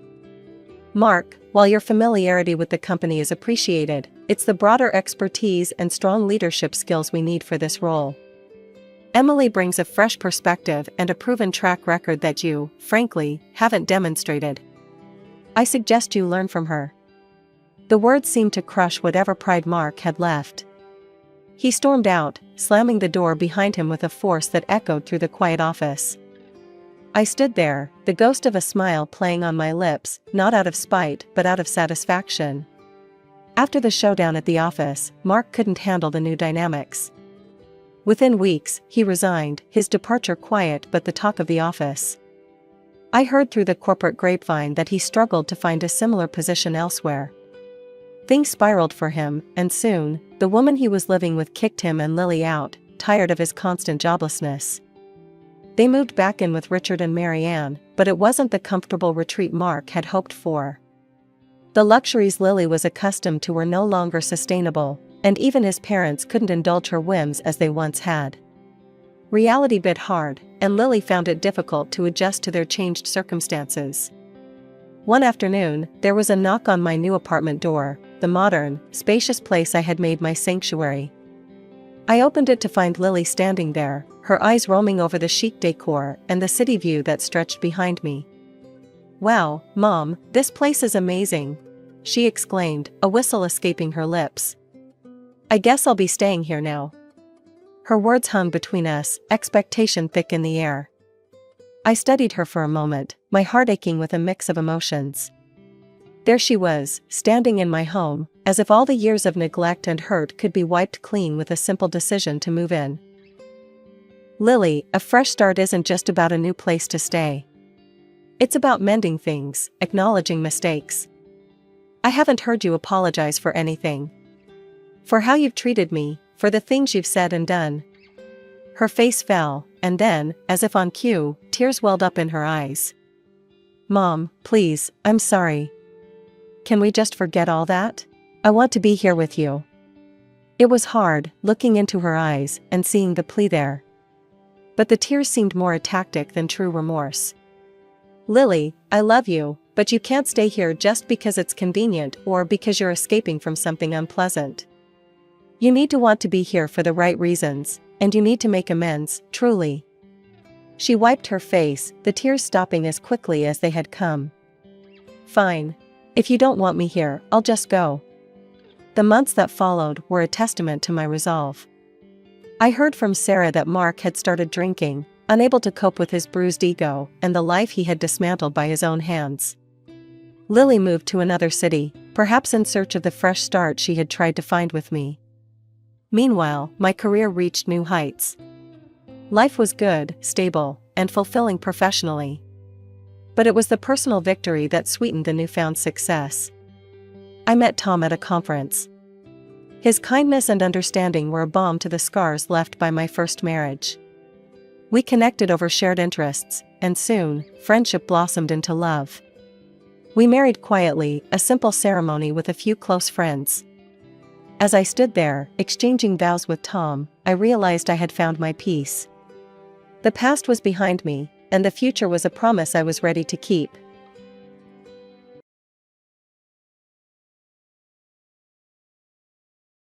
Hey there, I'm Ella.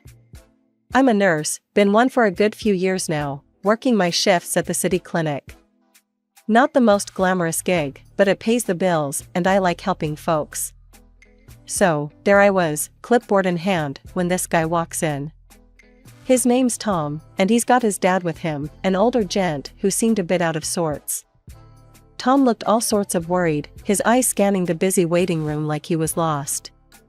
Seeing him like that, I figured he needed a hand. "Hey, can I help you guys?" I called out as I approached them. Tom turned to me with a relieved look. "Oh, thank goodness. We're trying to find Dr. Lewis's office. Dad's got an appointment, and this place is a maze." I smiled, gesturing for them to follow. "You're not wrong there. Come on, I'll take you there." As we walked, his dad, who introduced himself as George, kept quiet, just shuffling along with us. Tom, on the other hand, chatted away. "Dad's been a bit under the weather, and we've been worried." "No worries, you've done the right thing bringing him in. How long has he been feeling off?" I asked, trying to get a sense of how urgent the situation was. "A couple of weeks now. Just hasn't been himself, you know?" I nodded, understanding the anxiety that comes with seeing a parent unwell. "Yeah, I get that. It's tough. But you're doing a great job looking after him." Tom gave a half smile, clearly appreciating the support. "Thanks, Ella. I'm just trying to do my best." By then, we had reached the office, and I opened the door for them. "Here you go. Dr. Lewis will take good care of your dad." I waved goodbye and headed back to my station, feeling good about helping them out. Little did I know, that brief encounter would be just the beginning of something new for me. Tom's kind face and genuine concern for his dad stuck with me. It's not every day you meet someone who genuinely radiates kindness. Back at the nurse's station, my colleague Jess nudged me. "Looked like you just made a new friend." "Focus on your work, Jess," I teased, but I couldn't help the smile that lingered on my face as I thought about Tom's kind eyes and easy smile. It turned out, that wasn't the last I'd see of Tom. He'd pop in now and then, sometimes with his dad, sometimes with questions, or even just to say hi. Each visit, our chats got longer, laughter a bit louder, and I found myself looking forward to those unexpected moments. Months rolled by since that first help I gave Tom and his dad at the clinic. Who knew that a simple gesture would spark something that felt a bit like those cheesy romance tales? But here we were, Tom and I, finding excuses to meet up for coffee, turning those short visits into long evenings filled with chatter and laughter. One chilly evening, as we sat in our usual spot at the corner cafe, wrapped up in our warmest jackets, Tom's face got all serious, a look I wasn't used to.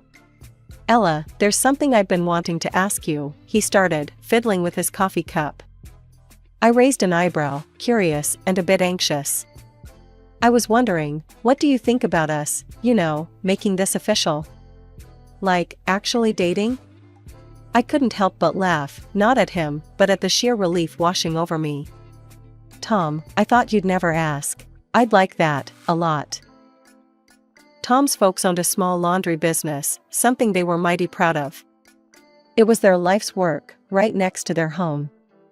One Sunday, Tom invited me over for dinner to meet his parents, Nancy and George. The nerves hit me like a truck.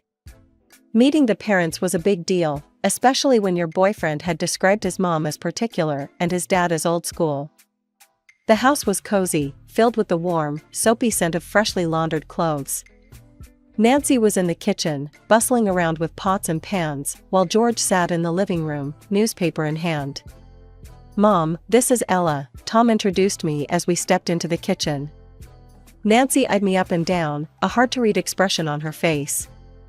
"Nice to meet you, Ella. Tom tells us you're a nurse?" "That's right, Mrs. Johnson. At the city clinic," I replied, offering a smile, hoping to break through her stern exterior. A nurse, eh? Must be tough, what with all the hours. Ever think about a more stable job?" Her tone wasn't exactly welcoming, more like she was sizing me up for something. I felt a sting at her words, but kept my cool. "I love what I do, Mrs. Johnson. It's rewarding, and I manage the hours just fine." Dinner was a mix of awkward silences and tough questions from Nancy. George mostly stayed quiet, occasionally throwing in a word or two, mostly about the laundry business. It was clear they were proud of their work, and they hinted more than once how they hoped Tom would take over soon. "Ella, our laundry is a family business. Tom here has been a part of it since he was a boy. We'd love for him to run it full-time. Maybe you could join him, make it a real family affair," George said, passing the mashed potatoes. Tom quickly jumped in, seeing my discomfort. "Dad, Ella's got her career, and she's really good at it. We're just taking things as they come, right?" I nodded, grateful for his support, but the message was clear. They wanted their son tied to home, and maybe they expected the same from me. As we left that night, Tom apologized for his mom's hard edge. "She's protective, But she'll come around, I hope." I squeezed his hand, unsure of what the future held but certain about one thing: I wasn't ready to give up my scrubs for a laundry apron, not for anyone. We decided on a small wedding, nothing fancy, just close friends and family. One crisp Saturday morning, as we planned our modest reception, Tom's phone rang.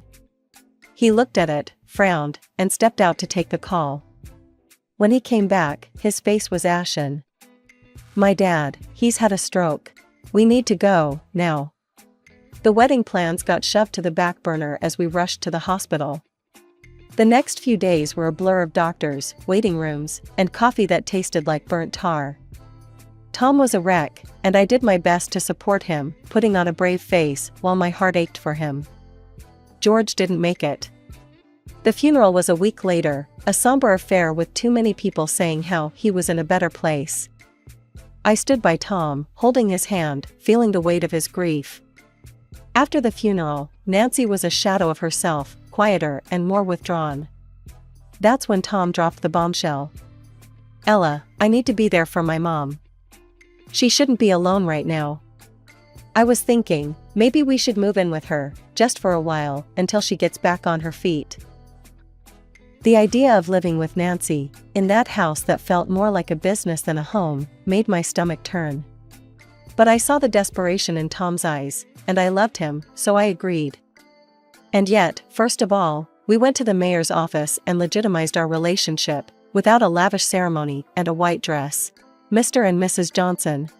The move was hectic.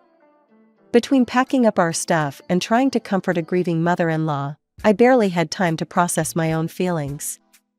Nancy wasn't exactly warm, it was her house, and she made sure we knew it. "Ella, make sure those boxes go in the storage room. We need to keep the hallway clear," she instructed the day we moved our last suitcase in. "Of course, Nancy. We'll handle it," I replied, trying to keep the peace. Life at Nancy's was tough. She had her ways of doing things, and didn't appreciate deviation. I tried to help, to fit into this new, uncomfortable routine, but everything I did seemed to bother her. Tom was caught between us, trying to mediate but mostly just sinking deeper into his own sadness. He spent long hours at the laundry, avoiding the tension at home. I felt alone, surrounded by his family's memories and my growing resentment. "Ella, why are you still working at that clinic? You should focus on helping here, with the family business," Nancy said one night as we cleared the dinner table. "Nancy, I like my job. It's important to me," I responded, the fatigue and frustration making my voice sharper than I intended. She sighed, a long, drawn-out sound of disappointment.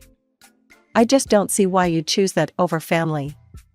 Lying in bed that night, listening to Tom's uneven breaths, I wondered how long we could keep this up. How long before the weight of his mother's expectations crushed the life we wanted to build together? My job at the clinic was on the other side of the city, which meant my days started in the dark and ended in it too. The commute was a beast, eating up hours I didn't have, and every trip felt longer than the last. Coming home was no relief. Nancy had a sharp eye for anything done less than perfect. I'd barely stepped through the door before the critique started. "Ella, you've left streaks on the window again. Do it over," she'd snap, barely looking up from her knitting. "And this soup is bland. Didn't I show you how to season it?" she'd add at dinner, making a face as if she'd tasted something sour. I tried, really tried, to brush it off and keep the peace, but it wore me down. Even Tom, my supposed partner in all this, started echoing his mom. "Ella, Mom's right. You could be a bit more careful with the cleaning, and the cooking," he'd say, not meeting my eyes. It stung, hearing that from him, like I was failing some test I didn't sign up for. Our home felt less like ours, and more like I was an unwelcome guest who couldn't do anything right. One day, after a particularly rough shift at the clinic where I'd stayed late to cover for a coworker, earning me a small bonus, I came home with an idea. I was dead on my feet, but excited to share it with Tom. "Babe, I got a little bonus at work today. We've both been under so much stress. Why don't we take a short vacation? Just a few days. We deserve a break," I suggested, hoping for a moment of connection. Tom looked up from the bills he was sorting, his face unreadable. "That sounds great, babe, but I can't just leave the laundry. Mom can't handle it alone." "It's just a few days, Tom. She can manage, or we could call in some temporary help," I pushed back, needing something to feel normal again. Before Tom could reply, Nancy walked into the room, having caught the tail end of our conversation. Her face was set in a hard line. A vacation? And leave me to deal with everything here? You think I'm just your backup plan, Ella? That's heartless, even cruel. Nancy snapped, her voice cold. I'm not your servant, ready to pick up slack so you can frolic on the beach. I'm not made of steel. Tom's gaze followed her, and then he looked at me, his expression tight. Mom's got a point, Ella. You can be a bit insensitive. Maybe now's not the time for a vacation. That hurt more than Nancy's words. My own husband, who should have had my back, sided with her over a simple, well-deserved break. I felt a mix of anger and sadness, a cocktail of emotions that left me more exhausted. So, my vacation days rolled around, and instead of lying on a beach somewhere, sipping something tropical, I was stuck at home. I spent those days mostly alone, with Tom at the laundry and Nancy giving me the cold shoulder. I'd escape to the city beach when I could, soaking up some sun and pretending things were different. Splitting my time between the clinic and the laundry wasn't my dream scenario, but after months of nonstop nagging from Nancy and Tom about not pitching in, I caved. Fine, I'll help out at the laundry, but only part-time. I'm not giving up my job at the clinic, I told Tom, setting my terms. He seemed relieved, almost happy, but then he dropped another bomb. That's great, babe, but I won't be able to pay you a salary. We'll just give you access to the family account, keep things simple and tax-free. I was too tired to argue. Sure, whatever works, I muttered, not fully processing yet another sign that I was sinking deeper into their world, my own desires drifting away. The transition was rough. Mornings at the clinic were hectic, and afternoons at the laundry were a crash course in a business I had zero interest in. Still, I learned the ropes, got to know the regular customers, and even started seeing ways we could do things better. A few months in, I gathered enough courage to bring up my ideas at dinner. Tom, Nancy, I've been thinking about how we could bring in more customers. Maybe we could offer loyalty discounts, or even host a weekly express service day? Tom barely looked up from his plate. Ella, I appreciate you trying to help, but I've been in this business since I was a kid. I know what works. I bit my lip, frustration bubbling.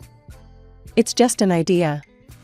And there's also a room next door that just freed up. We could expand, offer more services. Nancy laughed, a harsh sound that made me flinch. Trying to take over now? Think you can run things better than us? Don't make me laugh. I retreated, feeling smaller with each word. It was clear they didn't value my input, only my compliance. But I couldn't let it go. The laundry was struggling, and it pained me to watch something tied so closely to Tom fail because of stubbornness. One afternoon, as I folded clothes in the back, I overheard Tom arguing with a supplier on the phone. No, I can't meet that order. We're not pulling enough profit this quarter, he said, frustration evident in his tone. I waited for him to hang up, then approached cautiously. Tom, if we're struggling with profits, why not reconsider some of my suggestions? They could really help. He sighed, rubbing his forehead. Ella, I said no. This is how we've always done it. It's not about new ideas, it's about tradition, about keeping things the way my dad ran them. I stepped back, realizing this battle was lost before it even began. Day by day, I watched the laundry's profits dip, our arguments become more frequent, and the distance between us grow. It was my birthday, a day I hoped would be a small bright spot in the dreary grind of the past months. I left a note for Tom on the kitchen table early in the morning, telling him I'd be out until noon.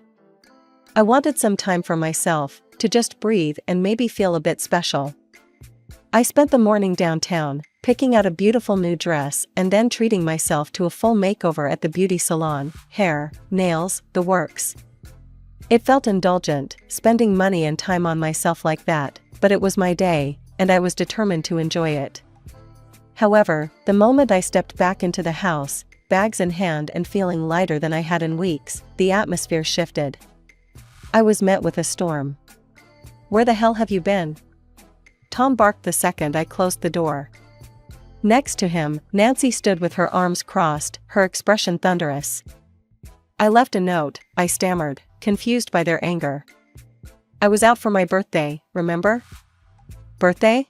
Tom scoffed, and Nancy snorted. A lot of good that does us. You left the laundry unattended, and there was no breakfast prepared. You think today's somehow different? Nancy accused, stepping closer. Her voice was sharp, each word a knife. Stunned, I felt my heart sink. But it's just one morning. One morning out of the entire year, I said, my voice barely a whisper now, hurt flashing through me. Nancy's lips curled in disdain. I don't care about your birthday. You're just lazy and stupid, thinking only about yourself. You don't even do a good job as a housekeeper. I looked to Tom, searching his face for any sign of support, any hint of the man I'd married. Tom, you don't believe that, do you? Tell me you don't agree with her.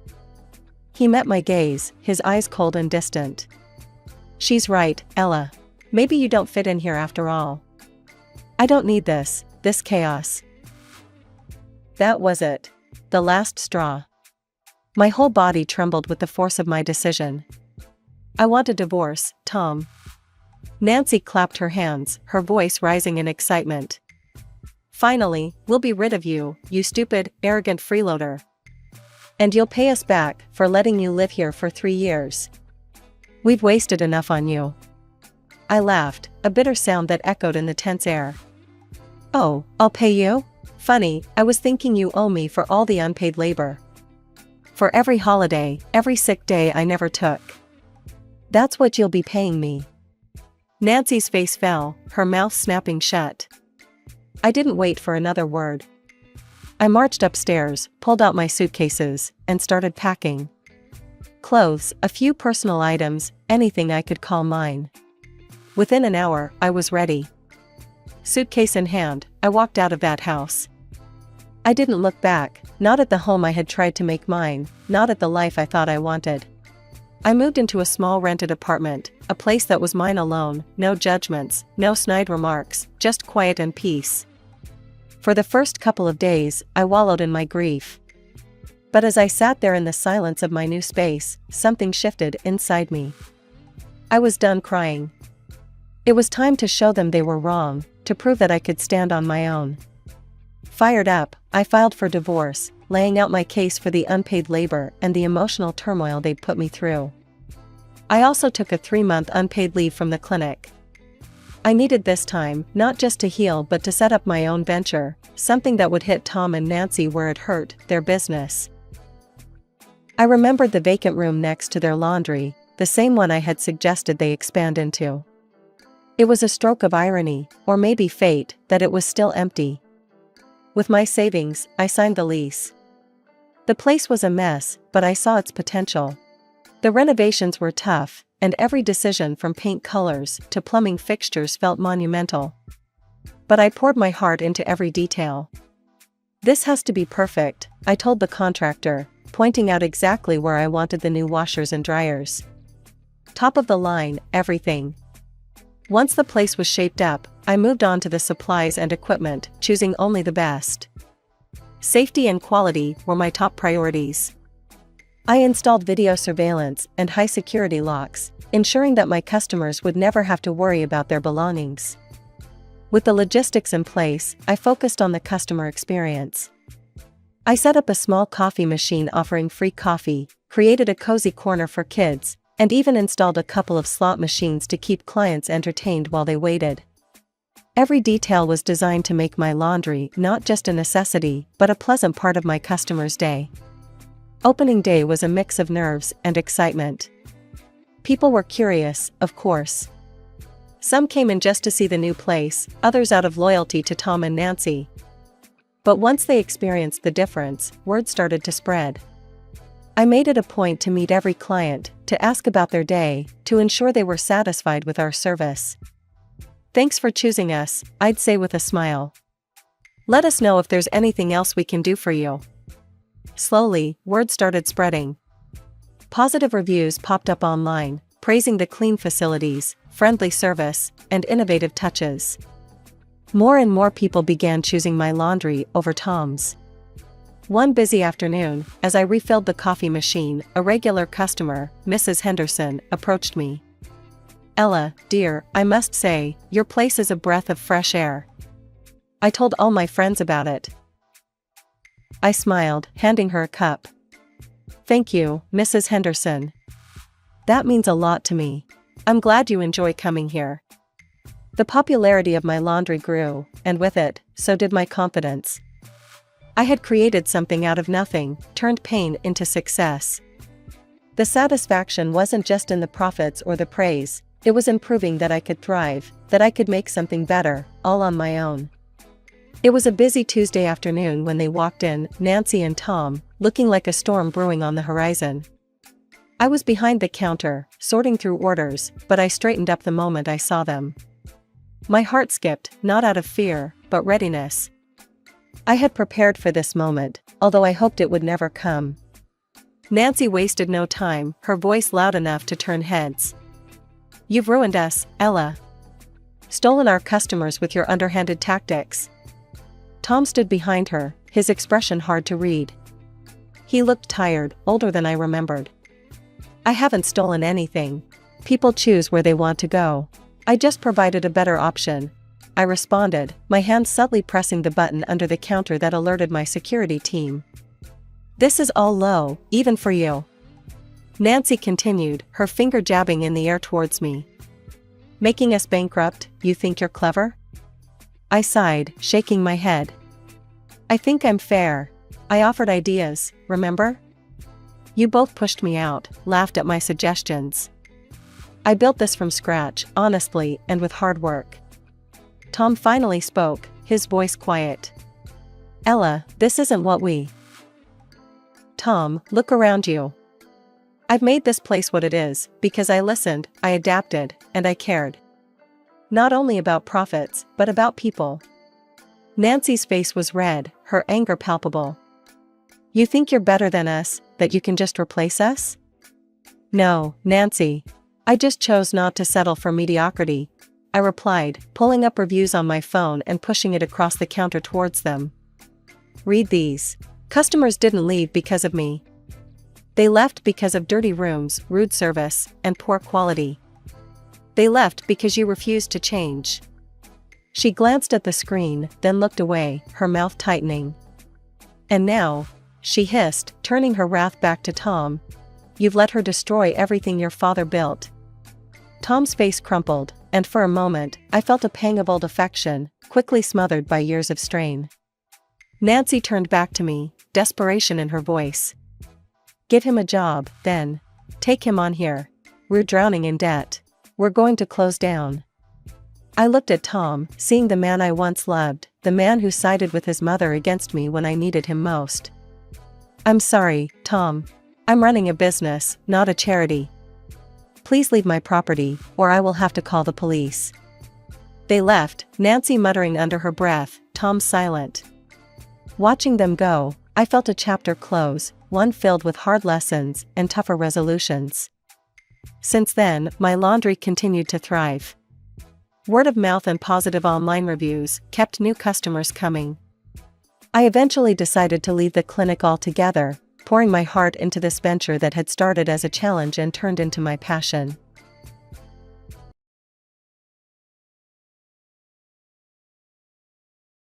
My name's Anna. I sell houses, the big fancy ones with views, and the small cozy types that feel like yesterday's bread, warm and welcoming.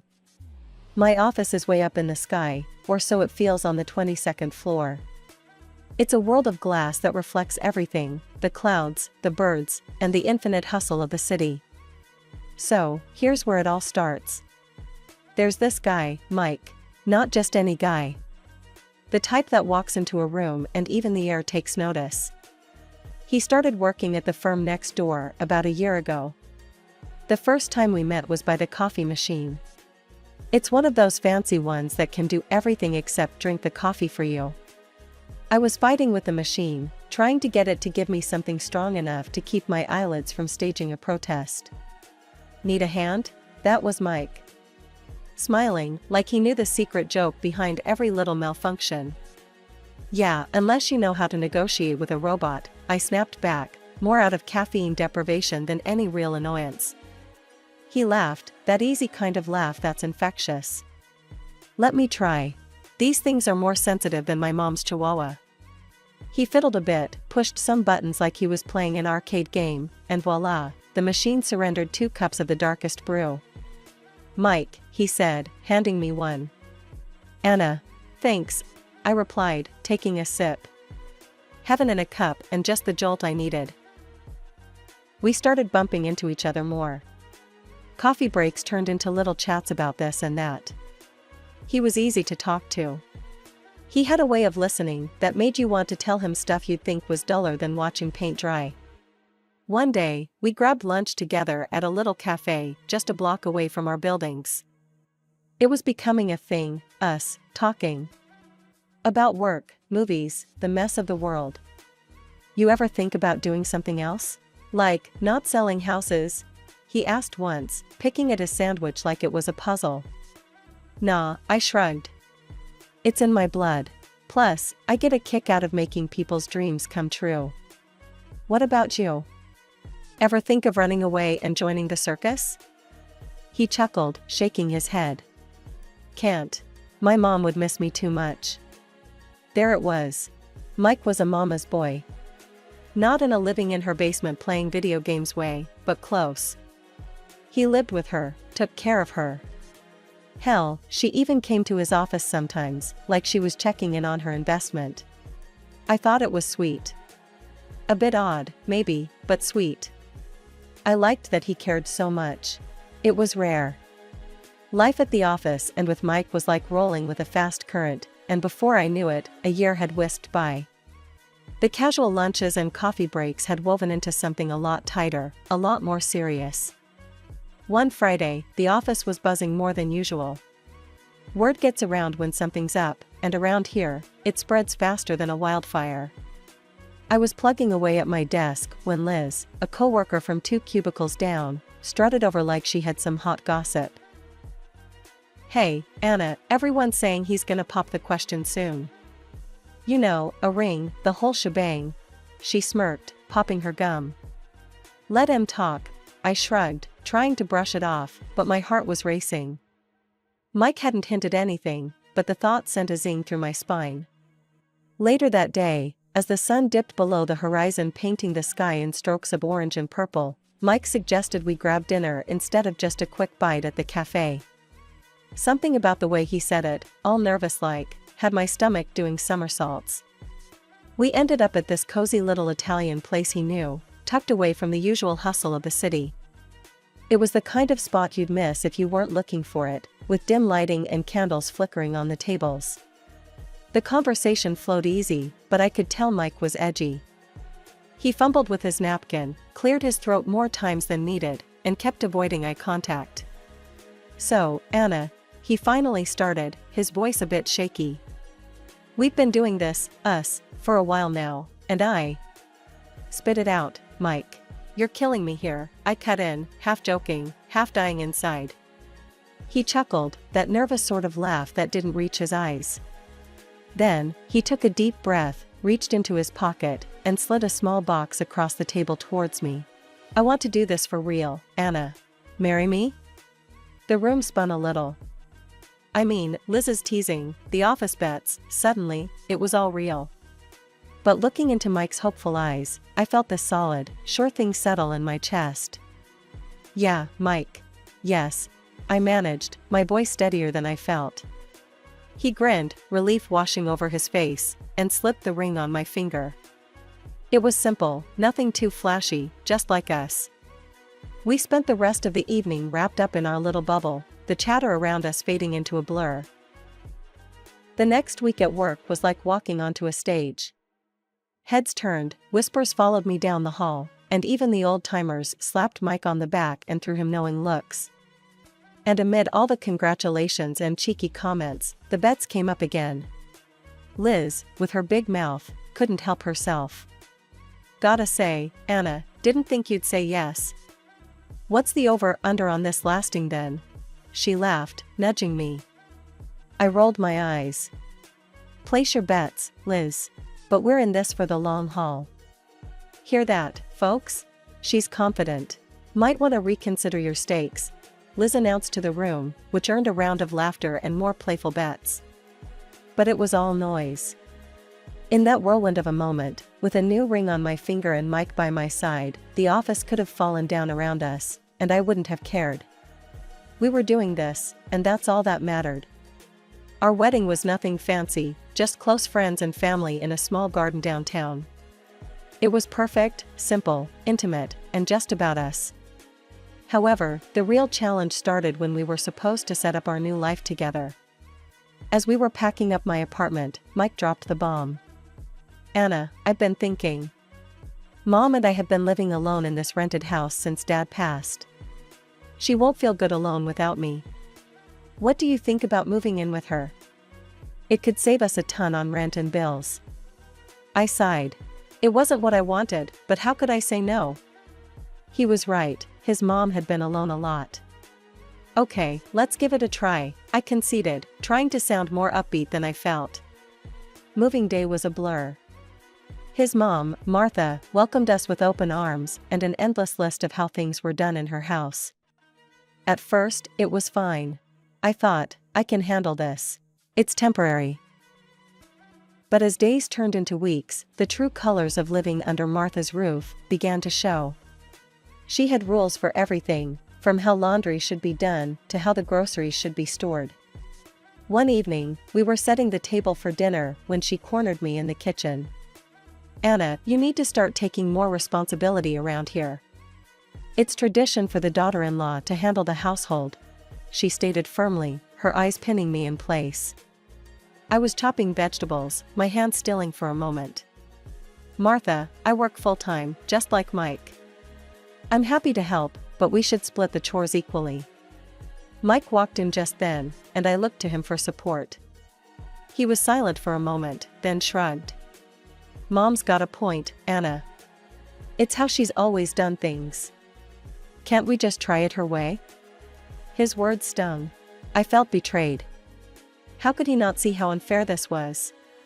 6 months in, the situation hadn't improved. If anything, it got worse. Martha started talking about moving to a bigger, more modern house. "Anna, you're in real estate. Start looking for something nice for us, a place where we can all live comfortably," she'd say, flipping through house listings. I tried to explain as gently as I could. "Martha, we really can't afford a new house right now. It's not just about finding a place, it's about being able to maintain it financially." She would wave off my concerns. "Nonsense. You'll find a good deal. You're good at your job, aren't you?" The pressure was mounting, and I felt trapped. I remembered the office bets about how long my marriage would last. It seemed everyone expected it to crumble. Determined not to give them that satisfaction, I gritted my teeth and bore it, hoping for a change. Just when I thought things couldn't get more chaotic, Mike's sister, Jen, showed up at our doorstep, tears streaming down her face, a toddler on her hip. The door barely swung open before she was halfway through it, her voice cracking with panic.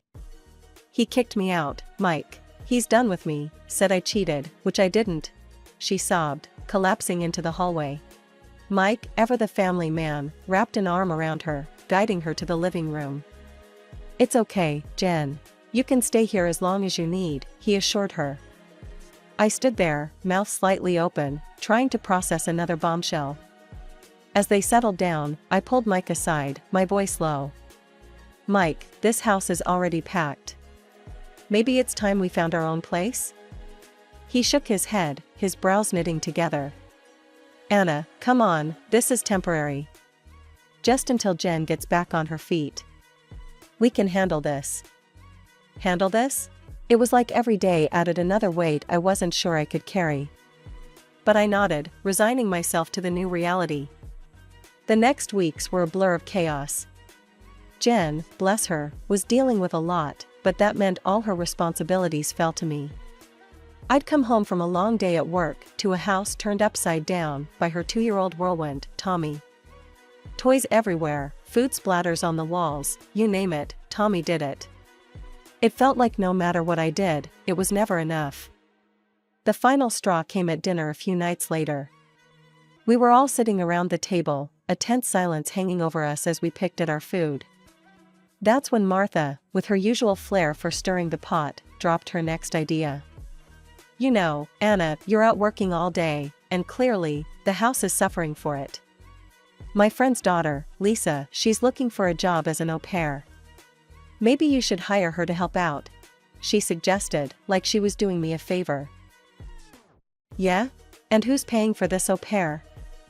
I asked, my voice sharper than I intended. Martha smiled, a thin, knowing smile. Well, you are, of course. You're the one with the job. I glanced at Mike, hoping for some support, but he just focused on his plate, silent. Something inside me snapped. Fine, if hiring this girl meant less time at this madhouse, then so be it. All right, Martha. Have her come by tomorrow. We'll talk. I conceded, pushing my plate away, appetite gone. Lisa started the next day. She was a sweet girl, early 20s, and good with Tommy, which was a relief. She cooked, she cleaned, and the house seemed calmer. But it wasn't long before I noticed the giggles, the lingering look she shared with Mike when she thought I wasn't looking. One night, after I saw her touch his arm, laughing at something he said, I confronted him. Do you think it's appropriate, the way Lisa acts around you? I asked, my voice tight. Mike just chuckled, waving my concerns away like they were flies. Anna, you're being ridiculous. She's just a kid, and I've known her since she was in diapers. Don't be jealous. Jealous? Was I? Or was it just the final wear down of living in a house where I felt more like an outsider than a family member? I shook my head, trying to push away the nagging doubts. All right, Mike. If you say so, I replied, but the seed of unease had already been planted. Living in a crowded house with your in-laws is like walking on eggshells, you never know which step will crack. But worse than the thin ice was the creeping realization that things were amiss. At first, it was a 20 here, a 50 there. Small change, maybe misplaced. Then it was earrings, a bracelet my grandma gave me. That kind of stuff doesn't just walk away. One evening, after noticing my favorite watch was gone, I confronted Lisa, the au pair.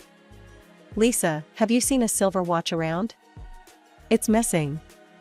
She gave me a wide-eyed innocent look. Oh no, Anna, I haven't seen anything. Maybe it's lost? Enough was enough. I installed hidden cameras in my room, a desperate move for desperate times. I wasn't going to accuse anyone without proof. But what I found blew the lid off any petty theft. It was a Wednesday, the kind of day where you just can't face going home. I sat in a cafe, laptop open, pretending to work, but really, I was watching the live feed from the camera. What I saw crushed me. Jen, Mike's sister, snuck into our room. She went straight for the drawer where I kept my jewelry, her movements too practiced. My heart sank. Then, the door opened again, it was Mike and Lisa. They weren't just chatting. No, they were, together. On our bed. It felt like a punch to the gut. I sat there, the taste of my coffee turning bitter. Anger boiled up, but a cold, calculating part of me pushed it down. No, I wasn't going to storm home. I needed a plan. Over the next few days, I collected every shred of evidence. Videos, times, everything. But revenge? That needed to be sweet, not hasty. One day, accidentally leaving my laptop open on a real estate listing was part of the play. It was a beautiful house, big yard, underpriced by half. Mike walked by, stopped, and stared at the screen. What's this? He asked, eyes lighting up. Oh, just some listing I found. Too bad we're not looking, huh? I murmured, feigning disinterest. He grabbed the laptop, scrolling through the photos. Are you kidding? This is perfect. Why wouldn't we look at this? Martha came over, peering over his shoulder. Oh, Mike. It's beautiful. Call them, now. Mike was practically bouncing as he dialed the number. Hi, yes, I'm calling about the listing. Yes, we want to put down a deposit. No need for a full check, we trust it's all good. he said, all but throwing our money at them. Who's it going to be registered to? I asked, my voice sweet as syrup. Me, obviously. And you'll help with the payments, right? He didn't even look at me as he spoke. Of course, I replied, my smile hiding daggers. Everything was falling into place. Sitting back, I watched as they celebrated, oblivious to the storm that was about to hit. Mike, Martha, and Jen, they all thought they had won. But the game had just changed, and I was now playing for keeps. The ink was barely dry on the documents for the new house when Mike decided to throw a dinner that felt more like a victory lap than a family gathering. The entire crew was there, his mom, Martha, his sister, Jen, and yes, Lisa, who'd become too familiar in all the wrong ways. The dining room buzzed with a kind of giddy tension as I walked in, the air thick with smug satisfaction. Mike was grinning like a kid who'd just gotten away with stealing cookies. All right, everyone, big news, Mike announced, standing at the head of the table with a glass of wine in hand. We're moving into the new house next week. Mom, Jen, and, of course, Lisa here will be coming with me. Anna and Anna won't be joining us. Martha clapped her hands, almost bouncing in her chair. Here are the divorce papers. I think Lisa suits my son better. You should leave here, right now. I took the envelope without a word, my hand steady as I pulled out the papers. I looked around the table, at their expectant faces, waiting for me to break, to make a scene. But I didn't give them the satisfaction. Instead, I signed each page, each signature a silent seal on my exit from this twisted soap opera. I stood up, my chair scraping back loudly in the quiet that followed. Enjoy the house, I said, my tone even, a small smile playing on my lips. I walked out with my head held high, their laughter echoing behind me. They thought they'd won, but the game was far from over. A week after I'd moved out, living in a small but peaceful apartment, I got a call from Sarah, a friend who lived near the new dream home. Hey, you won't believe what's happening, Sarah's voice was a mix of concern and disbelief. Your ex and his circus moved into the house, and now there's a major stink, literally. The whole neighborhood is complaining. Oh? What's going on? I asked, a knowing smile creeping across my face. It's the sewage, Anna. Something's wrong with their pipes, sewage is leaking out onto the street. It's a disaster. They've had plumbers in all day. The news was a delicious twist I hadn't anticipated so soon. They're in deep, you know. Mike's trying to sort it, but he's out of his depth. No money to fix it properly. Sarah continued, her voice almost sympathetic. As I hung up, I couldn't help but burst into laughter. The perfect house, the perfect scam. The victory they thought they had was crumbling, just like the pipes in their precious new home. And as for me? I was finally free, breathing air that smelled a lot sweeter than the one surrounding them. After signing those divorce papers, it wasn't just a matter of packing up my old life, but gearing up for a battle. First thing, I met with a lawyer, Mr. Davidson, a no-nonsense guy with a reputation for being a bulldog in court. I laid out everything, hidden camera footage, dates, times, the works. Mr. Davidson, scanning through the evidence with keen eyes, finally looked up, his expression grim yet oddly satisfied. Anna, we have a solid case here. Infidelity, theft, you want to go to court, you'll likely seek compensation. That's exactly what I want, I told him, my voice steady, my resolve like steel. We filed for financial compensation for the betrayal and initiated a police complaint against Jen for theft. The days that followed were a blur of legal documents, meetings, and statements. Amidst this whirlwind, word got out about the divorce and everything else. I braced for whispers, for pity, or worse, mockery at work. But it never came. Instead, there was an unexpected wave of support. But not everyone was supportive. One afternoon, as I was walking out of a meeting, I saw her, Martha, storming into the office like it was her own house, fury radiating off her in waves. Anna, you think you can just destroy my family and get away with it? She screamed across the lobby. The office fell silent. Everyone's eyes were on us. I stood my ground. Martha, you need to leave. Now. She took a step forward, her finger pointed accusingly. I won't let you do this to us. Before she could continue, I gestured to the security guards. Please escort her out. She's not welcome here. The guards were quick to react, taking Martha by the arms and leading her away as she continued to shout and struggle. It was a sad, desperate scene. The following weeks saw the legal battles unfold. Mike, faced with undeniable evidence, settled out of court, agreeing to a lump sum as compensation. His face, when he signed the papers, was a mix of anger and humiliation. Jen, caught red-handed on video, received a conditional sentence and was ordered to return all stolen items. Adding to their downfall, Mike became a joke at work. People would subtly lift their noses as he passed, snickering about the man from the stinky house. It wasn't long before he couldn't take it anymore and resigned. His departure made my daily life a lot easier. Not seeing him every day was a relief I hadn't expected. It had been 2 quiet, peaceful months since I had settled into my new life and small apartment in the city center. My days were filled with the normalcy of work, occasional lunches with colleagues, and evenings that I could now call my own. It felt like I was finally getting back to myself, the air around me lighter, my mornings brighter.